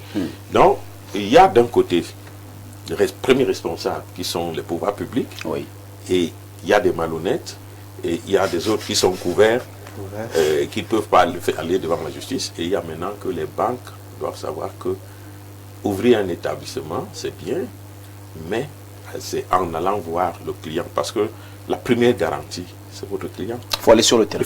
C'est votre client. Alors, je suis venu vous dire que j'ai ceci, je vais produire cela. Ok, quand vous avez regardé les papiers, vous allez sur le terrain regarder, est-ce que ce que je vous dis est faisable? Si c'est faisable, est-ce que c'est réalisable? Si c'est réalisable, est-ce que c'est finançable? C'est finançable à quel rythme? C'est cela qui devrait se faire pour éviter qu'on arrive à ce niveau-là. Mais le dernier point, c'est l'indépendance de la justice. D'accord. Si la justice n'est pas indépendante, pouvoir saisir même le chef de l'État pour qu'il paye des crédits de ses dettes, ça veut dire que cette économie est morte. Merci François Mbouké pour ces explications. Vous êtes dans votre élément. Il faut rappeler que vous êtes le DP du journal Diapason qui traite bien sûr des sujets économiques. C'est la raison pour laquelle vous êtes dans le sujet. Eh bien, Alain Douk, il faut revenir sur cette interrogation ce matin. Beaucoup de jeunes entrepreneurs qui ont du mal à avoir des financements qui viennent des banques. Les banques qui hésitent souvent à accompagner certaines jeunes entreprises, à accompagner certains jeunes entrepreneurs. Il y a pas mal de paramètres qui entrent en jeu. Vos co-panélistes ont d'ailleurs évoqué certains paramètres. Qu'est-ce qui pourrait justifier le fait que les banques hésitent, hésitent à accompagner les jeunes entrepreneurs, beaucoup plus les jeunes entrepreneurs? Je vais donner 2 citations. Et puis je vais faire mon analyse par rapport au sujet qui est à l'ordre du jour ce matin. Bien.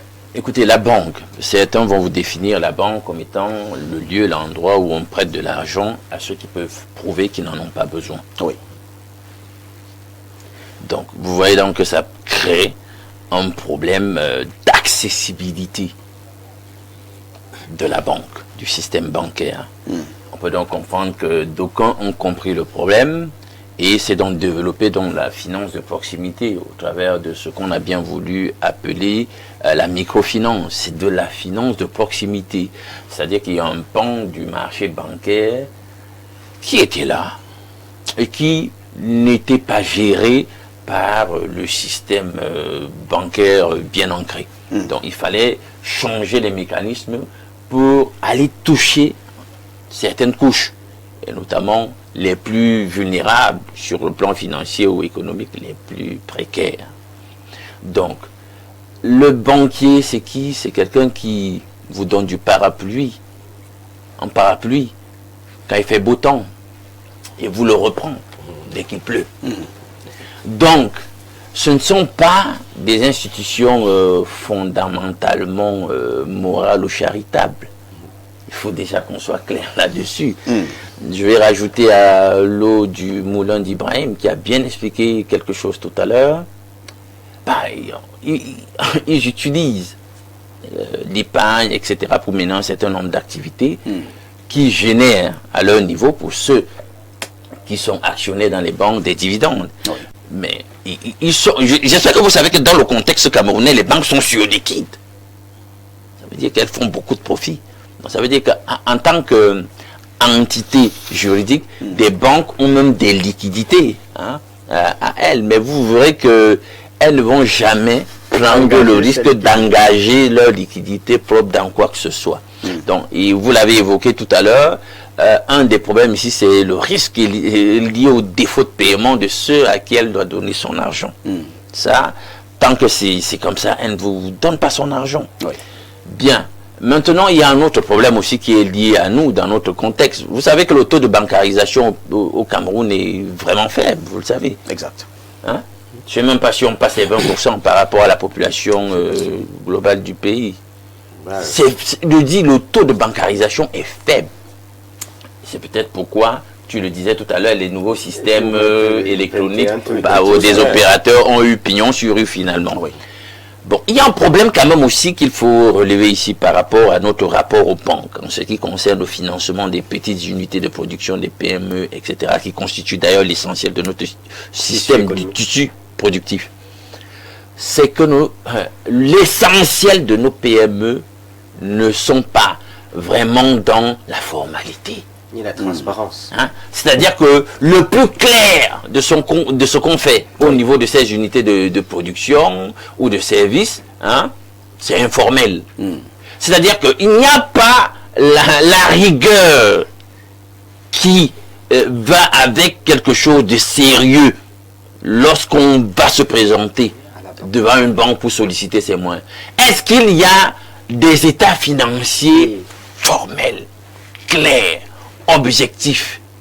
Est-ce qu'on tient une comptabilité sérieuse? Vous voyez donc que c'est des choses faites à partir de briques et de rapports de force, de normes. Voilà. Donc vraiment, quand le banquier voit aussi ça, il n'y a pas de lisibilité. Il n'y a pas de lisibilité. Je dis, vraiment, c'est pas très professionnel.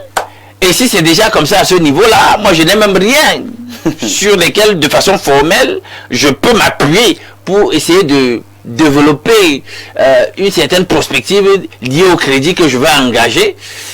Je ne vais pas prendre le risque et c'est vous-même qui vous êtes tiré une balle dans le pied. Donc là, au moins, il faut qu'on soit clair là-dessus. Oui. Combien là, parmi les meneurs, les promoteurs de nos PME là, vraiment sont très rigoureux au niveau des bilans, états financiers, comptabilité. Quand vous venez chez le banquier, lui fait voir ça. Est-ce que cette comptabilité-là rassure même? Est-ce que voilà, et quand elle est tenue, est-ce qu'elle est rassurante? Je te parle une seconde. Oui, François. Il faut dire que quand je vous écoute, vous pensez que l'économie qui fonctionne la mieux, c'est elle qui est formalisée et formelle avec toute la paperasse. Et nous l'avons dit.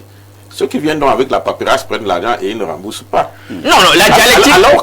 Alors que nous devons connaître, le banquier doit connaître le système dans lequel il est. Non, grand François. Oui. Vous avez des jeunes gens, je vous remets à votre parole tout de suite. Vous avez des jeunes gens qui sortent de l'école. Ils ont fait Polytech, qui peuvent arranger d'un certain nombre de choses. Vous-même, le banquier, vous n'êtes même pas du secteur. Mais comment vous faites pour déterminer même déjà le travail qu'ils vont faire pour pouvoir faire quelque chose? Qu'est-ce que on devrait faire pour des jeunes qui n'ont rien? Recourir aujourd'hui à certaines entités qui vont peut-être regarder la faisabilité de votre projet et le suivi.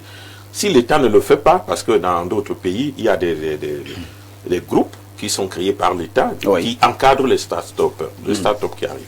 Maintenant, il y a dans d'autres milieux ces jeunes qui arrivent, qui n'ont pas, qui ont cette âme de réussir, qui vous développent un projet qui est bancable. Oui. Mais ils n'ont donc pas de ressources, ils n'ont pas de garantie. Mais qu'est-ce qu'on fait?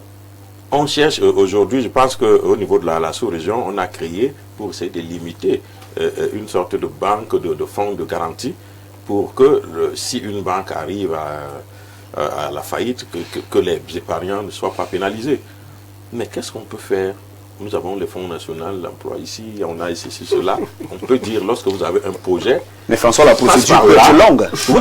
Mais finalement, tu ne rends pas la parole, pourtant c'est moi qui effectivement, vous ne prenez pas quelqu'un qui sort de l'école et pensez que c'est demain qui va vous rembourser. Vous le prenez pour en faire un industriel. Mais c'est pour ça que je dis, vous devez comprendre que le banquier qui s'installe ne doit pas être dans le court terme. Bon,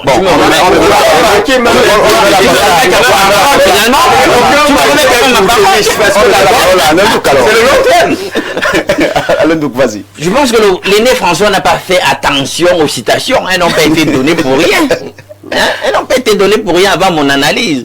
Pour te dire que si tu penses que fondamentalement, les banques vont s'inscrire dans ton paradigme quasi, entre guillemets, charitable, c'est pas le cas. La plupart du temps, vous allez voir que... Non, j'ai dit entre guillemets, j'ai compris où tu vas en venir. Mais, écoute, quelqu'un ne va pas aller prendre le risque de faire ce qui... en son sens, il fait déjà une activité qui marche plutôt bien, il est liquide, il va aller prendre, non, je suis dans François, c'est-à-dire que c'est pragmatique. Regarde un peu. Quand tu prends des risques, on t'a laissé parler, il faut que tu me laisses parler. Quelqu'un mène une activité dans un cadre qui est sécurisé, il ne prend pas de grands risques et c'est extrêmement lucratif. Tu veux qu'il engage ses fonds pour quelque chose qui est extrêmement risqué. Donc il quitte de sa zone de confort. Toi, tu sais que c'est démontré en psychologie et même dans la théorie des managements que les gens n'aiment pas le changement. Moi, je vous parle pas. Non, tu vas refaire pas la parole combien de fois? François, il faut au moins, c'est-à-dire que tu ne vas pas, tu vas pas aussi exiger de nos jeunes entrepreneurs qu'ils balbutient, qu'ils ne prennent pas au sérieux les problématiques autour des états financiers convaincants, par exemple. Non, on a déjà abordé ce problème ici dans plusieurs éditions de ce jour thématique pour dire aux gens que non, lorsque vous dites que vous voulez être entrepreneur, prenez quand même un minimum de temps, même si vous ne serez pas expert, vous devez avoir des outils, des compétences dans un certain nombre de domaines techniques liés à la gouvernance d'une unité entrepreneuriale, une unité de production. Vous devez quand même connaître quelque chose de la comptabilité générale, de la comptabilité analytique, de la comptabilité de gestion, etc. Vous devez connaître ces choses. Donc, les gars sont là dans une embrouillamini, mais tu penses que quand tu vas venir vers le banquier va s'engager alors qu'il n'a pas de garantie, de documents objectifs qui lui permettent même d'apprécier même de la rentabilité même de ton activité. Il fait donc comment? Maintenant, je sors par là. Bien. Il y a aussi en fait, comme ce n'est pas structuré, et c'est comme ça aussi, là je suis d'accord avec Lénie François, mais écoutez, le banquier lui aussi fait comment là, dans un contexte où il a peur, parce qu'il s'il prend même le risque de te donner son argent, il ne peut même pas garantir que si ça fait Kazakh, ça part Kazakh comme on dit au quartier, il peut activer un certain nombre de mécanismes qui garantissent que vraiment le droit sera dit, il va rentrer d'une manière ou d'une autre dans ses fonds. Maintenant, d'ailleurs, les gars veulent toujours être rassurés. Le patrimoine, etc. Bon, quand il n'y en a pas, le banquier lui aussi, il regarde à tout ça, il ne veut pas prendre de risques. D'où le développement donc, de la microfinance, de la finance de proximité. Donc, le marché donc est segmenté. Il y a les banques telles que je suis en train de les décrire avec leurs critères, et il y a la perspective que décrit le grand François. Justement, ça donne donc un marché important. Et on voit donc comment des gens sont partis donc justement de cette banque ou finance de proximité pour devenir des banques avec un autre statut. Vous voulez qu'on commence à citer les noms? Voilà. Or, eux, ils sont entrés dans le créneau développé là, présenté par l'aîné François, pour comprendre que non, mais ce que le système standard est en train d'abandonner, nous on peut utiliser le filon en question et faire du profit là-dessus, et ils le font. Donc chacun choisit donc sous quel aspect il va attaquer le problème. C'est ce que voilà. Là on est réconcilié, d'accord. C'est ce que je veux dire, parce que les grandes banques que nous avons au Cameroun sont parties de financement de l'informel. Pour dire que celui qui crée une entreprise ou un business, si vous voulez, ne doit pas absolument tout connaître de la fiscalité et autres. On peut être dans l'informel sans rien connaître, mais avoir une idée quand de l'autre. Mais celui qui veut quand même de l'argent à la banque doit être... Mais si c'était cela, le cas, Afriland n'existerait pas, c'est à haute, la régionale. C'était les petites, ils ont commencé dans les chambres de microfinance. Quand ils avaient financé les bails Amselam, ils n'avaient pas un dossier fiscal. Donc il faut le mettre ça, c'est clair. Cette économie, les bails Amselam n'ont pas un dossier fiscal, ils ont commencé par là et ils le font encore aujourd'hui dans des marchés. Ils vont prélever 1000 francs par jour, 1000 francs par... Et puis, ils font grandir le business. Donc, le banquier qui a l'œil pour essayer de grandir, peut aller vers ce marché. Et qui n'est pas négligeable. Et qui a même fait ce qu'on a aujourd'hui, tous ces grands que nous citons. Donc, on est réconciliés. On est réconciliés. Ça va, voilà. Ça va, c'est bon. On est savoir en conflit. Il fallait réconcilier selon laquelle vraiment il faut être le fils de X ou de Y pour avoir un financement. Non. Il y a des préalables qu'il faut pouvoir respecter. Et même quand on monte dans les microfinances, dans les microfinances, il y a des actionnaires. Ce n'est pas le banquier là qui décide qu'on vous donne l'argent ou pas. Il y a un conseil d'administration, on commence à regarder par exemple un élément, votre historique bancaire. On se rend compte que vous avez un compte bancaire, mais il n'y a pas vraiment de fluctuation ou d'entrée. Sur quelle base est-ce que les actionnaires de cette banque-là, eux, s'arrêtent pour dire on accorde du financement à ceci. Maintenant, il peut y arriver que je vais fabriquer l'eau. Voilà. Et on voit que la ville a quand même besoin d'eau, c'est un projet rempli. Non, mais ça ne souffre de rien. Vous n'avez pas besoin d'avoir des comptes. Pas besoin d'avoir des ça ne souffre de rien. Vous êtes dans le classique de l'Occident. Ça ne souffre de rien. Nous n'avons pas la même économie. Est-ce que je peux terminer? Non, il faut d'abord corriger. Attends, il faut corriger un truc que le grand François vient de dire. Parce que la microfinance ne naît pas avec nous, ça naît en Allemagne. Non, mais je ne sais pas, je ne sais pas pourquoi. La microfinance, elle naît en Allemagne. Et puis les Camerounais d'ailleurs sont devenus dans les problématiques sont les mêmes partout. Non, voilà. Vous voyez. Davantage, on dit que la traçabilité, les éléments, il les faut. Aujourd'hui, moi, je ne connais pas de microfinance où tu pars, tu ouvres un compte bancaire, au même moment où ton entreprise a avoir les papiers légaux, ça n'existe pas. Non, mais ça n'a jamais existé. Ça n'existe pas. Ça n'a jamais il y a des gens, il y a un conseil d'administration qui est ici. Et ce conseil d'administration, ce conseil d'administration stable sur les faits, il stable sur les éléments, il stable pas sur le fait que sa première mission, c'est de prendre les risques. Son argent n'est pas là pour prendre les risques. Le banquier donne des financements à quelqu'un qui va rembourser. Il ne donne pas de financement à quelqu'un qui ne peut pas rembourser. Il y a les banquiers, il y a les financeurs. Le financeur, c'est quelqu'un que tu peux prendre, il prend le risque avec toi. Le banquier, sa première mission, ce n'est pas de porter le risque. Même s'il doit être un acteur dans le développement d'un pays. Ça, il faut qu'on c'est un caissier alors. Moi, j'ai compris. Ça peut être cru. Mais c'est ça la vérité. Est-ce qu'on l'accepte? En fait, c'est quoi? Attends, avant qu'il prenne la parole. C'est ça. En fait, le plaidoyer de l'aîné François, c'est le développement d'une nouvelle ingénierie bancaire. Mais il faut qu'il n'oublie pas la réalité. Habiller des parts de marché sur cet important marché. Des segments qui n'ont rien à voir avec les segments africains. Vous êtes dans les segments... Non, c'est ça, une nouvelle ingénierie bancaire. Il faut penser la banque autrement. C'est ça son plaidoyer. Si on était resté là, toutes les grandes banques que nous avons aujourd'hui... On doit penser. Et ce n'est pas hors de l'Afrique, il y a 80% des entreprises qui ferment sur 5 ans. C'est au Cameroun ici, là, que lors du recensement général des entreprises, 81% de l'entreprise est fermée. Alors les banques ne vont pas prendre leur argent pour les donner à 81% de banques qui vont fermer automatiquement comme ça. Il faut encadrer, il faut contrôler. On parle du contrôle, on parle de l'entreprise. Je ne suis pas banquier, je ne sais pas si tu entends là. Emric, s'il te plaît, Emric, prends la parole. On parle bien sûr du contrôle, on parle de cette fiabilité que doivent avoir les entreprises qui ont besoin de crédit, qui ont besoin d'accompagnement et de financement. C'est une nécessité. C'est une nécessité, c'est une très grosse nécessité même d'ailleurs, parce que, et il faudrait qu'on le dise aussi, parce qu'on ne le dit pas souvent très assez, les entrepreneurs, chaque entrepreneur vient avec un projet pour résoudre un problème précis de la société. Maintenant, moi je rejette toujours la faute aux banques. D'autres viennent pour challenger aussi. D'autres viennent aussi pour challenger. Donc c'est une bataille en fait. Maintenant, moi je jette la faute sur les banques.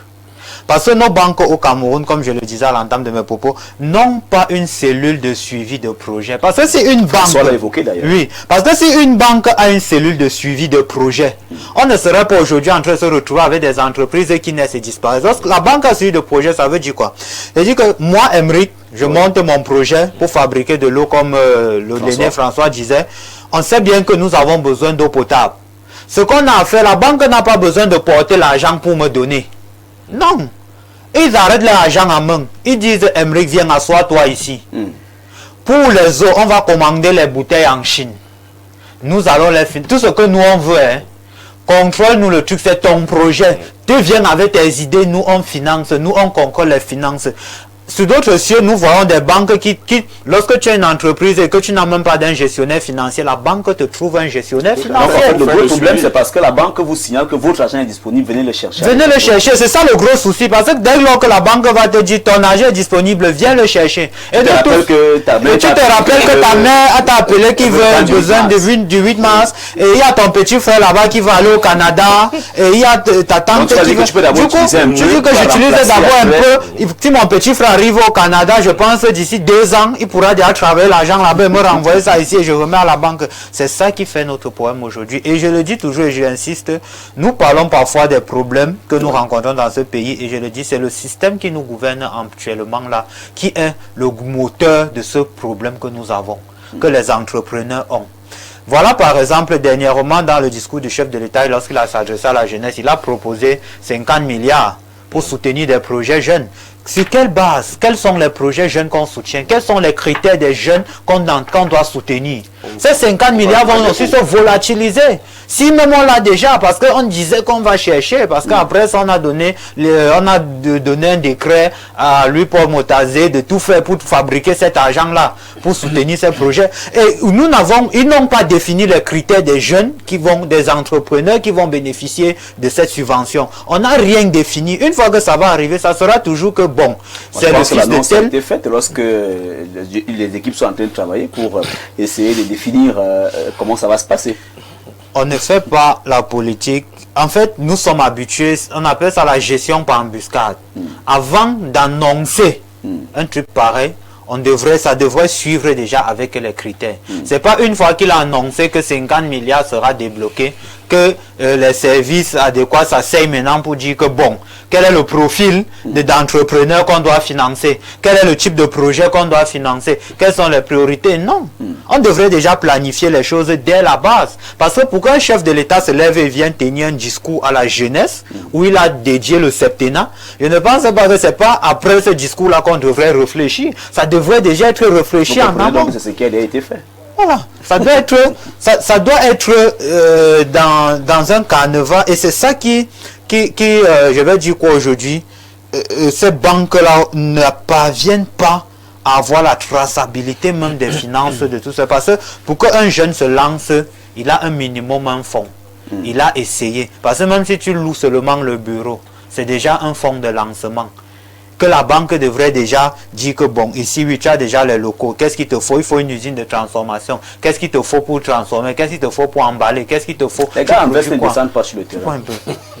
C'est ça le problème dans notre pays. Les gars, en fait, se descendent parce qu'ils sont tous dans la... Il y a des microfinances qui seront de performance. Il y a des microfinances qui descendent sur le terrain. Nos mamans sont là sur le marché, chaque jour cotise 1 000 francs. Après chaque fin d'année, retire pour payer soit l'école de l'enfant et bien tout. Ils sont sur le terrain. Et vous pensez qu'une maman, par exemple, qui, sans publicité, dans cette petite microfinance là, c'est quoi, Advance ou c'est quoi là, qui se balade dans les marchés pour récolter les 500, les 1000 francs là. Vous pensez qu'une maman qui est assise sur son comptoir, si elle appelle cette microfinance et dit que j'ai besoin d'1 million comme prêt, est-ce qu'on ne va pas lui donner? Alors, on a la traçabilité de ce qu'elle fait, on sait là où elle est. Mais juste que nos jeunes, on ne va pas lui demander un dossier fiscal. On sait qu'elle ne peut pas vendre plus de 5 000 francs sur ce comptoir-ci aujourd'hui. Du coup, on sait de quelle base on peut lui prêter de l'argent. Et on sait comment la suivre pour rembourser. François Bokeh. Oui, je voulais rebondir sur ce que disait Emric pour dire que l'État du Cameroun a lancé il y a 5 ans des fonds pour accompagner l'import substitution. La première année, ils ont mis 200 milliards. Oui. Aucune banque n'a, je pense qu'au trop 30 milliards sont sortis. Pourquoi? Parce que les banques trouvent que c'est beaucoup de travail pour aller chercher des gens qui... Or, cet argent était mis à la disposition de toutes les banques donc pour financer les gens qui allaient faire dans le secteur. Deuxième année, c'était le même résultat. Troisième année, aujourd'hui, je ne sais pas combien l'État du Cameroun met dans l'import substitution. Et je pense même que aux dernières nouvelles, les mécanismes ont changé. Parce qu'ils avaient dit que ce sont des banques. Quelqu'un venait avec le projet au niveau de la banque finalise et puis un comité remontait au ministère des Finances pour validation. Alors les banquiers qui n'ont donc pas ce genre de personnel chez eux, qui étudient des projets, qui essayent d'accompagner leurs clients, n'ont pas trouvé un intérêt et cet argent n'a jamais servi.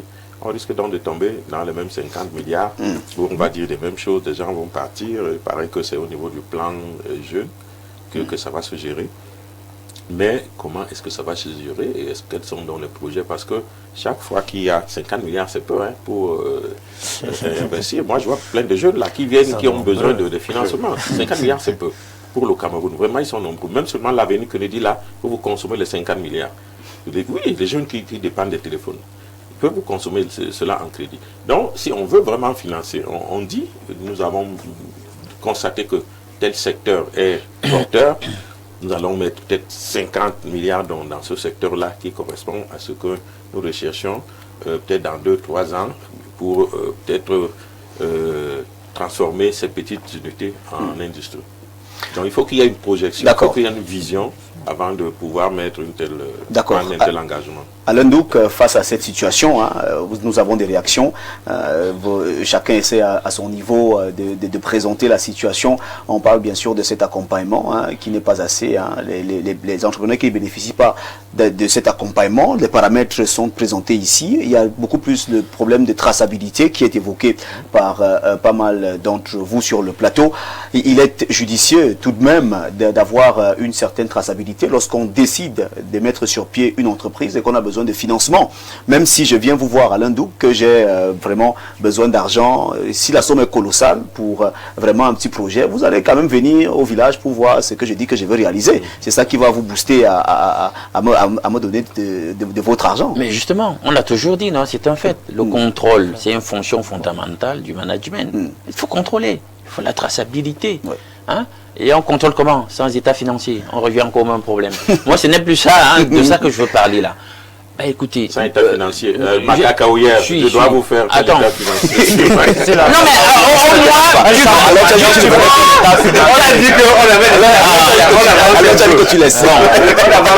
il ne le sait pas, mais on fait des états financiers si on le veut sur ce qui se passe avec la cacaoyère. Tu as pris des gars pour travailler, ça t'a coûté combien? Les fertilisants, les pesticides, etc. Tu avances seulement comme ça, puis après tu prends l'argent, tu vas savoir même que quelle est ta marge. Après, il faut savoir que c'est ça. Mais il faut formaliser ça.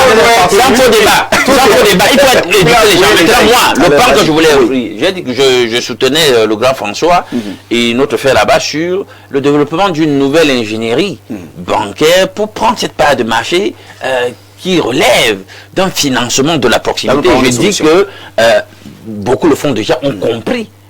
Dans la microfinance, ils ont attaqué cette part de marché, là, on voit comment ils sont en train de croître à nos yeux. Maintenant, l'État aussi a développé une certaine ingénierie d'économie politique pour essayer de résoudre ce problème. Quand ils ont constaté qu'en réalité, il n'y avait que 17% de crédit que les banques accordaient aux PME. Eux aussi ont dit qu'ils ont une solution. Ben, la solution, c'était quoi? Ils ont dit qu'ils créent la banque des PME. La banque des petites et moyennes. ABC PME. Et on sait bien comment c'est fini. Les papiers à l'époque que j'ai traités sur le sujet, tu vois les frais de fonctionnement, les charges de fonctionnement d'une banque supposée financer les PME. Mais tu te dis, mais attends, on est où là? Mais exactement dans le même circuit, le même sillage que la gabegie qu'on voit avec les institutions publiques. Donc, c'est pas ça. Et de la cause à effet, on a vu comment l'affaire a fait banqueroute. Et on a donc la particularité dans ce pays de toujours vouloir répéter. C'est-à-dire que les choses qui ne marchent pas. On change de nom. Parce que là, non, ils ne vont même pas changer de nom. On dit qu'on veut réinjecter l'argent dans la même affaire qui n'a pas marché. Tu comprends? Oui.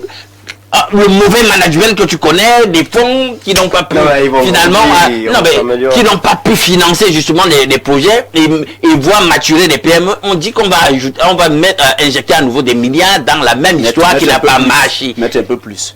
Parce que comme on a mis un peu, ça n'a pas marché parce que c'était pas suffisant. Non, il faut se repenser. Il faut penser des projets innovants. Parce que là aussi, c'est là où les banques fautent. Les banques veulent faire ce qui marche là, les activités traditionnelles. Elles ne quittent pas leur zone de confort. Or, il y a un minimum de risques à courir, même avec des activités là vraiment innovantes et qui vont changer véritablement le visage de l'économie ou créer véritablement une plus-value. le risque est là, mais le gain aussi est là. Et il faut savoir aller saisir le risque parce que ce sera porteur. Or, les gens, la plupart du temps, ne veulent pas quitter leur zone de confort. Les banques restent dans ce qu'ils font habituellement et qui marchent, qui leur produisent de l'argent, etc. Et c'est pour cela donc que l'innovation ne grandit pas et les PME aussi passent le temps là à se mourir. C'est aussi un peu ça le problème. Ibrahim, nous sommes arrivés bien sûr au niveau de quelques pistes de solutions pour permettre à certains jeunes entrepreneurs de bénéficier des accompagnements et également permettre aux banques de voir plus clair sur les projets innovants présentés par ces jeunes entrepreneurs. Alors, il faut dire que tout le monde doit se mettre à l'école. Tout le monde doit se mettre à l'école. Autant les banquiers doivent se mettre à l'école pour apprendre même la maîtrise des différents domaines dans lesquels les porteurs de projets arrivent, autant les porteurs de projets doivent se mettre à l'école. La réalité est que c'est des faits même, on n'a même pas besoin de discuter là-dessus. Quand on regarde les statistiques, on voit bien que la banque n'accompagne pas beaucoup de jeunes entrepreneurs. C'est un fait. C'est dire aussi à nos jeunes entrepreneurs que, effectivement, quand vous convoquez la banque, elle a eu un parterre d'éléments qu'elle met sur votre table qui justifie le fait qu'elle n'accompagne pas. Donc moi, je ne veux pas attaquer la banque aujourd'hui comme M. Moké-François, qui a un problème particulier avec la banque, mais je veux plutôt encourager les entrepreneurs. La banque n'est pas le seul canal pour être financé. Il y a d'autres méthodes de financement qui sont assez intéressantes. Et quelque part aussi, je suis toujours pour le financement progressif. Dans tout affaire que vous lancez, vous engagez d'abord. Vous commencez petit, vous commencez avec ce que vous avez. Donc, commencez avec le peu que vous avez là. Monsieur Mbok rit. Vous voyez ce que François fait là. Il rit. Pourtant, je ne sais pas si que la banque lui a donné l'argent pour aller faire le champ de cacao. Mais il est en train de rire. C'est son argent qu'il a mis à l'intérieur. Donc, commencez comme lui là. Prenez d'abord votre argent. Vous mettez à l'intérieur. Et puis, vous vendez ce que vous avez vendu là. Vous pouvez réinjecter et vous relancez. Et lorsque vous le faites, à un certain moment, en principe, je vous conseille d'avoir des partenaires stratégiques parce que le partenariat, c'est aussi un outil pour propulser la production économique. Mais des partenaires véritablement stratégiques, je vois des entreprises qui entrent en partenariat avec X, on ne voit même pas l'effet ou l'objet de ce partenariat-là. Je ne comprends pas. Si vous décidez que vous êtes un vendeur de cacao, essayez d'avoir un partenaire qui est dans la chaîne de distribution, qui maîtrise la distribution ou la vente du cacao. Oui, qui vend des pesticides. Il faut toujours avoir des partenaires pour justement réduire un certain nombre de coûts. Lui, il a les machines qui peuvent transformer votre cacao en chocolat. Essayez de faire un partenariat avec lui. Allez d'abord dans cette dynamique-là. Une fois que vous serez arrivé à un niveau où vous avez fait cela et que la traçabilité financière est assez intéressante, lorsque ça arrive maintenant au niveau de la banque a plus de légitimité à pouvoir vous accompagner. On ne va pas chez le banquier très tôt. On ne va pas chez le banquier très tard. Et quand on va chez le banquier, on doit avoir les éléments qui nous prouvent qu'on peut être remboursé ou on peut rembourser l'argent en question. Donc ça, c'est véritablement le conseil que je voulais donner. Moi, je vais lever l'équivoque. Si quelqu'un prend le débat, quand vous parlez tout à l'heure, il va penser que j'ai un problème particulier avec les banques. Vous n'avez pas de problème particulier. Non, je veux simplement dire que je vais vous prendre un ou deux cas. Vous avez votre salaire, comment je peux vous prendre ça? Vous avez demandé un crédit qui est accordé et vous êtes fonctionnaire, et vous avez déjà le document, mais l'argent n'est pas encore positionné. Vous êtes sûr que votre argent sera viré, vous allez demander donc la vente de solde chez votre banquier qui a déjà là. Mais il vous demande 20 papiers, 20 documents, alors que ce document que vous avez suffit pour le faire. Vous êtes donc un entrepreneur. La bureaucratie qui est dans une même banque. Où il est là et il a également un listing de paiement. Ça veut dire que toutes les étapes sont passées, la créance est là, ça finira par être payé. Il vous demande les mêmes papiers comme un nouveau venu. Ça veut dire que 21 documents pour vous donner une avance sur votre... c'est un mauvais banquier. Voilà. Donc, voilà des pratiques que nous condamnons. Tout cela, vous n'avez pas dit que ce sont des banquiers. Parce que celui qui est banquier va sentir que je tiens le type-ci. Je ne sais pas comment il a fait pour avoir son argent là-bas, mais il vient me le donner gratuitement. C'est des mauvais banquiers. Alors, vous allez permettre que je prenne quelques réactions de nos téléspectateurs. Bonjour le panel, je vous suis tout le temps et je comprends une chose importante dans ce que vous dites à propos des banques, c'est qu'elles ne servent à rien. Non, c'est les acteurs au développement d'un pays. Bon, on laisse finir d'exprimer. C'est comme c'est François là qui fait la marquer comme ça. Voilà, ce sont des caissiers visiblement, selon toutes les explications que certains nous sortent sur le plateau. Les banques doivent être repensées pour le soutien des entrepreneurs. Tant que les projets ne sont pas suivis via des stratégies s'agit d'accompagnement de proximité, nous aurons toujours les mêmes ronds-points de bavardage. Voilà. Les banquiers sont paresseux, disons-le clairement. Elles financent, voilà, elle parle des banques, elles financent tous ceux qui veulent remplir les chinoiseries dans nos villes, mais rejettent les projets innovants. Bonne journée à vous, c'est Martial depuis Yassa, un quartier de Douala. Merci à Martial qui nous écrit depuis Douala ce matin. Nous avons un autre message qui nous vient du Septentrion, un message qui a été envoyé par un téléspectateur qui nous regarde depuis l'extrême nord ce matin. Bonjour à vous, c'est As depuis l'extrême nord, plus précisément de la ville de Marois. En bref, innovant dans notre façon de penser. L'argent est la racine du mal dans ce monde. Il conditionne la vie des hommes. On entreprend à la base pour améliorer les conditions de vie et ce qui donne de la valeur à la monnaie, c'est l'alimentation qui est la source vitale pour tous. L'Afrique et le Cameroun en particulier ont besoin d'une libre circulation de biens et services pour une autonomie et une expansion entrepreneuriale à long terme de nos nations. La seule solution est la création des États-Unis d'Afrique. On n'a plus besoin d'argent, mais de l'union de tous. Merci. Merci à As depuis l'extrême nord qui nous écrit. Et nous avons cette autre réaction ce matin. Bonjour chers panélistes. J'ai suivi le problème de ce jour. Je pense que la femme doit se rapprocher des parents de son époux pour résoudre ce problème parce que son époux est envoûté par le pasteur. Je pense que le téléspectateur revient sur la dénonciation d'Alain Douk. Bonjour à votre illustre studio. Les Camerounais meurent par faute d'ignorance. Ces baptêmes dans les cours d'eau sont des esprits. Pour moi, personne ne devrait le permettre. Bertrand depuis Obala. Bon, Bertrand qui revient ce matin en disant que bonjour monsieur Alain Douk, cette dame doit porter plainte contre ce pasteur parce que ce monsieur-là a été hypnotisé par le pasteur parce que ces pasteurs sont des manipulateurs des esprits. Bertrand depuis Obala. Il revient également sur la dénonciation de ce matin. Merci chers téléspectateurs pour vos réactions. Nous avons une autre réaction via WhatsApp. Bonjour au modérateur du jour, merci, bonjour. Bonjour et à tous les panélistes également. Besoin en urgence du contact de Alain Douk que je n'ai pas pu retrouver à Facebook pour une dénonciation. Bon, Alain Douk est sur Facebook, mais vous aurez également son numéro de téléphone à la fin de cette émission. Il est toujours disponible pour tous les téléspectateurs. Bonjour le plateau. Quant à l'inaction des banques, elle résulte d'une lecture claire du climat des affaires dans le pays. Et jusqu'à présent, il n'y a pas d'harmonisation entre l'État et les banques. C'est un champ de tir. Chaque banque gère selon la politique du conseil d'administration. Alors, on ne fait pas des emprunts aux pauvres. Et on connaît comment les gens ont fouillé les banques. Une fois obtenu les fonds, on vous envoie un certificat de décès. Avec votre permission, un joyeux anniversaire à Sinus de mon cœur, Nicole Geneviève, qui a un an de plus, le 17 mars. Merci, merci à ce téléspectateur qui nous envoie ce message ce matin. C'est toujours un plaisir de vous savoir connecté. Eh bien, nous avons cette autre réaction. Il s'agit bon, voilà, je pense qu'on va s'arrêter là pour les réactions parce que nous n'avons plus assez de temps. Il est important que nos panélistes puissent conclure. Eh bien, Émeric, une conclusion ce matin, quelques pistes de solutions pour permettre aux banques d'accompagner un peu plus les jeunes entrepreneurs. Oui, effectivement, nous l'avons pensé même pendant la présidentielle dans notre campagne au MP3. Nous avons proposé, déjà premièrement, il faudrait qu'on essaie de formaliser l'économie. La campagne est finie, c'est vrai. Mais elle continue, parce que c'est ce qui nous dirige aujourd'hui, c'est ce qu'ils nous ont présenté. Quelques solutions. Quelques solutions. Donc, il faut d'abord formaliser l'économie du pays.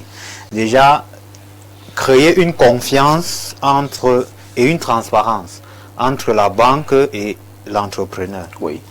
Après, nous devons aussi déjà regarder la productivité, ce que la banque produit. Donc, avoir un centre de productivité clair au niveau de ce que l'entrepreneur propose pour être sûr d'un financement. Deuxièmement, la transformation et l'accompagnement. Oui. Et en dernier point, la formation et l'éducation. sur les finances et l'octroi des prêts. François Mbouké, avec vous, pour sortir quelques solutions pour que les banques accompagnent un peu plus les entrepreneurs qui ont besoin d'accompagnement et qui ont besoin de financement. Oui, il faut que les banques deviennent endogènes, qu'elles aient un esprit local. Je pense que nous sommes restés dans l'esprit du colon, qui n'a pas pour objectif de financer l'économie. Oui. Le colon n'était pas en faisant tout ce que on vous demande autant de paperasses et qui finalement ne servent à rien. Vous voyez qu'on est loin de l'opérationnalité qui est visée.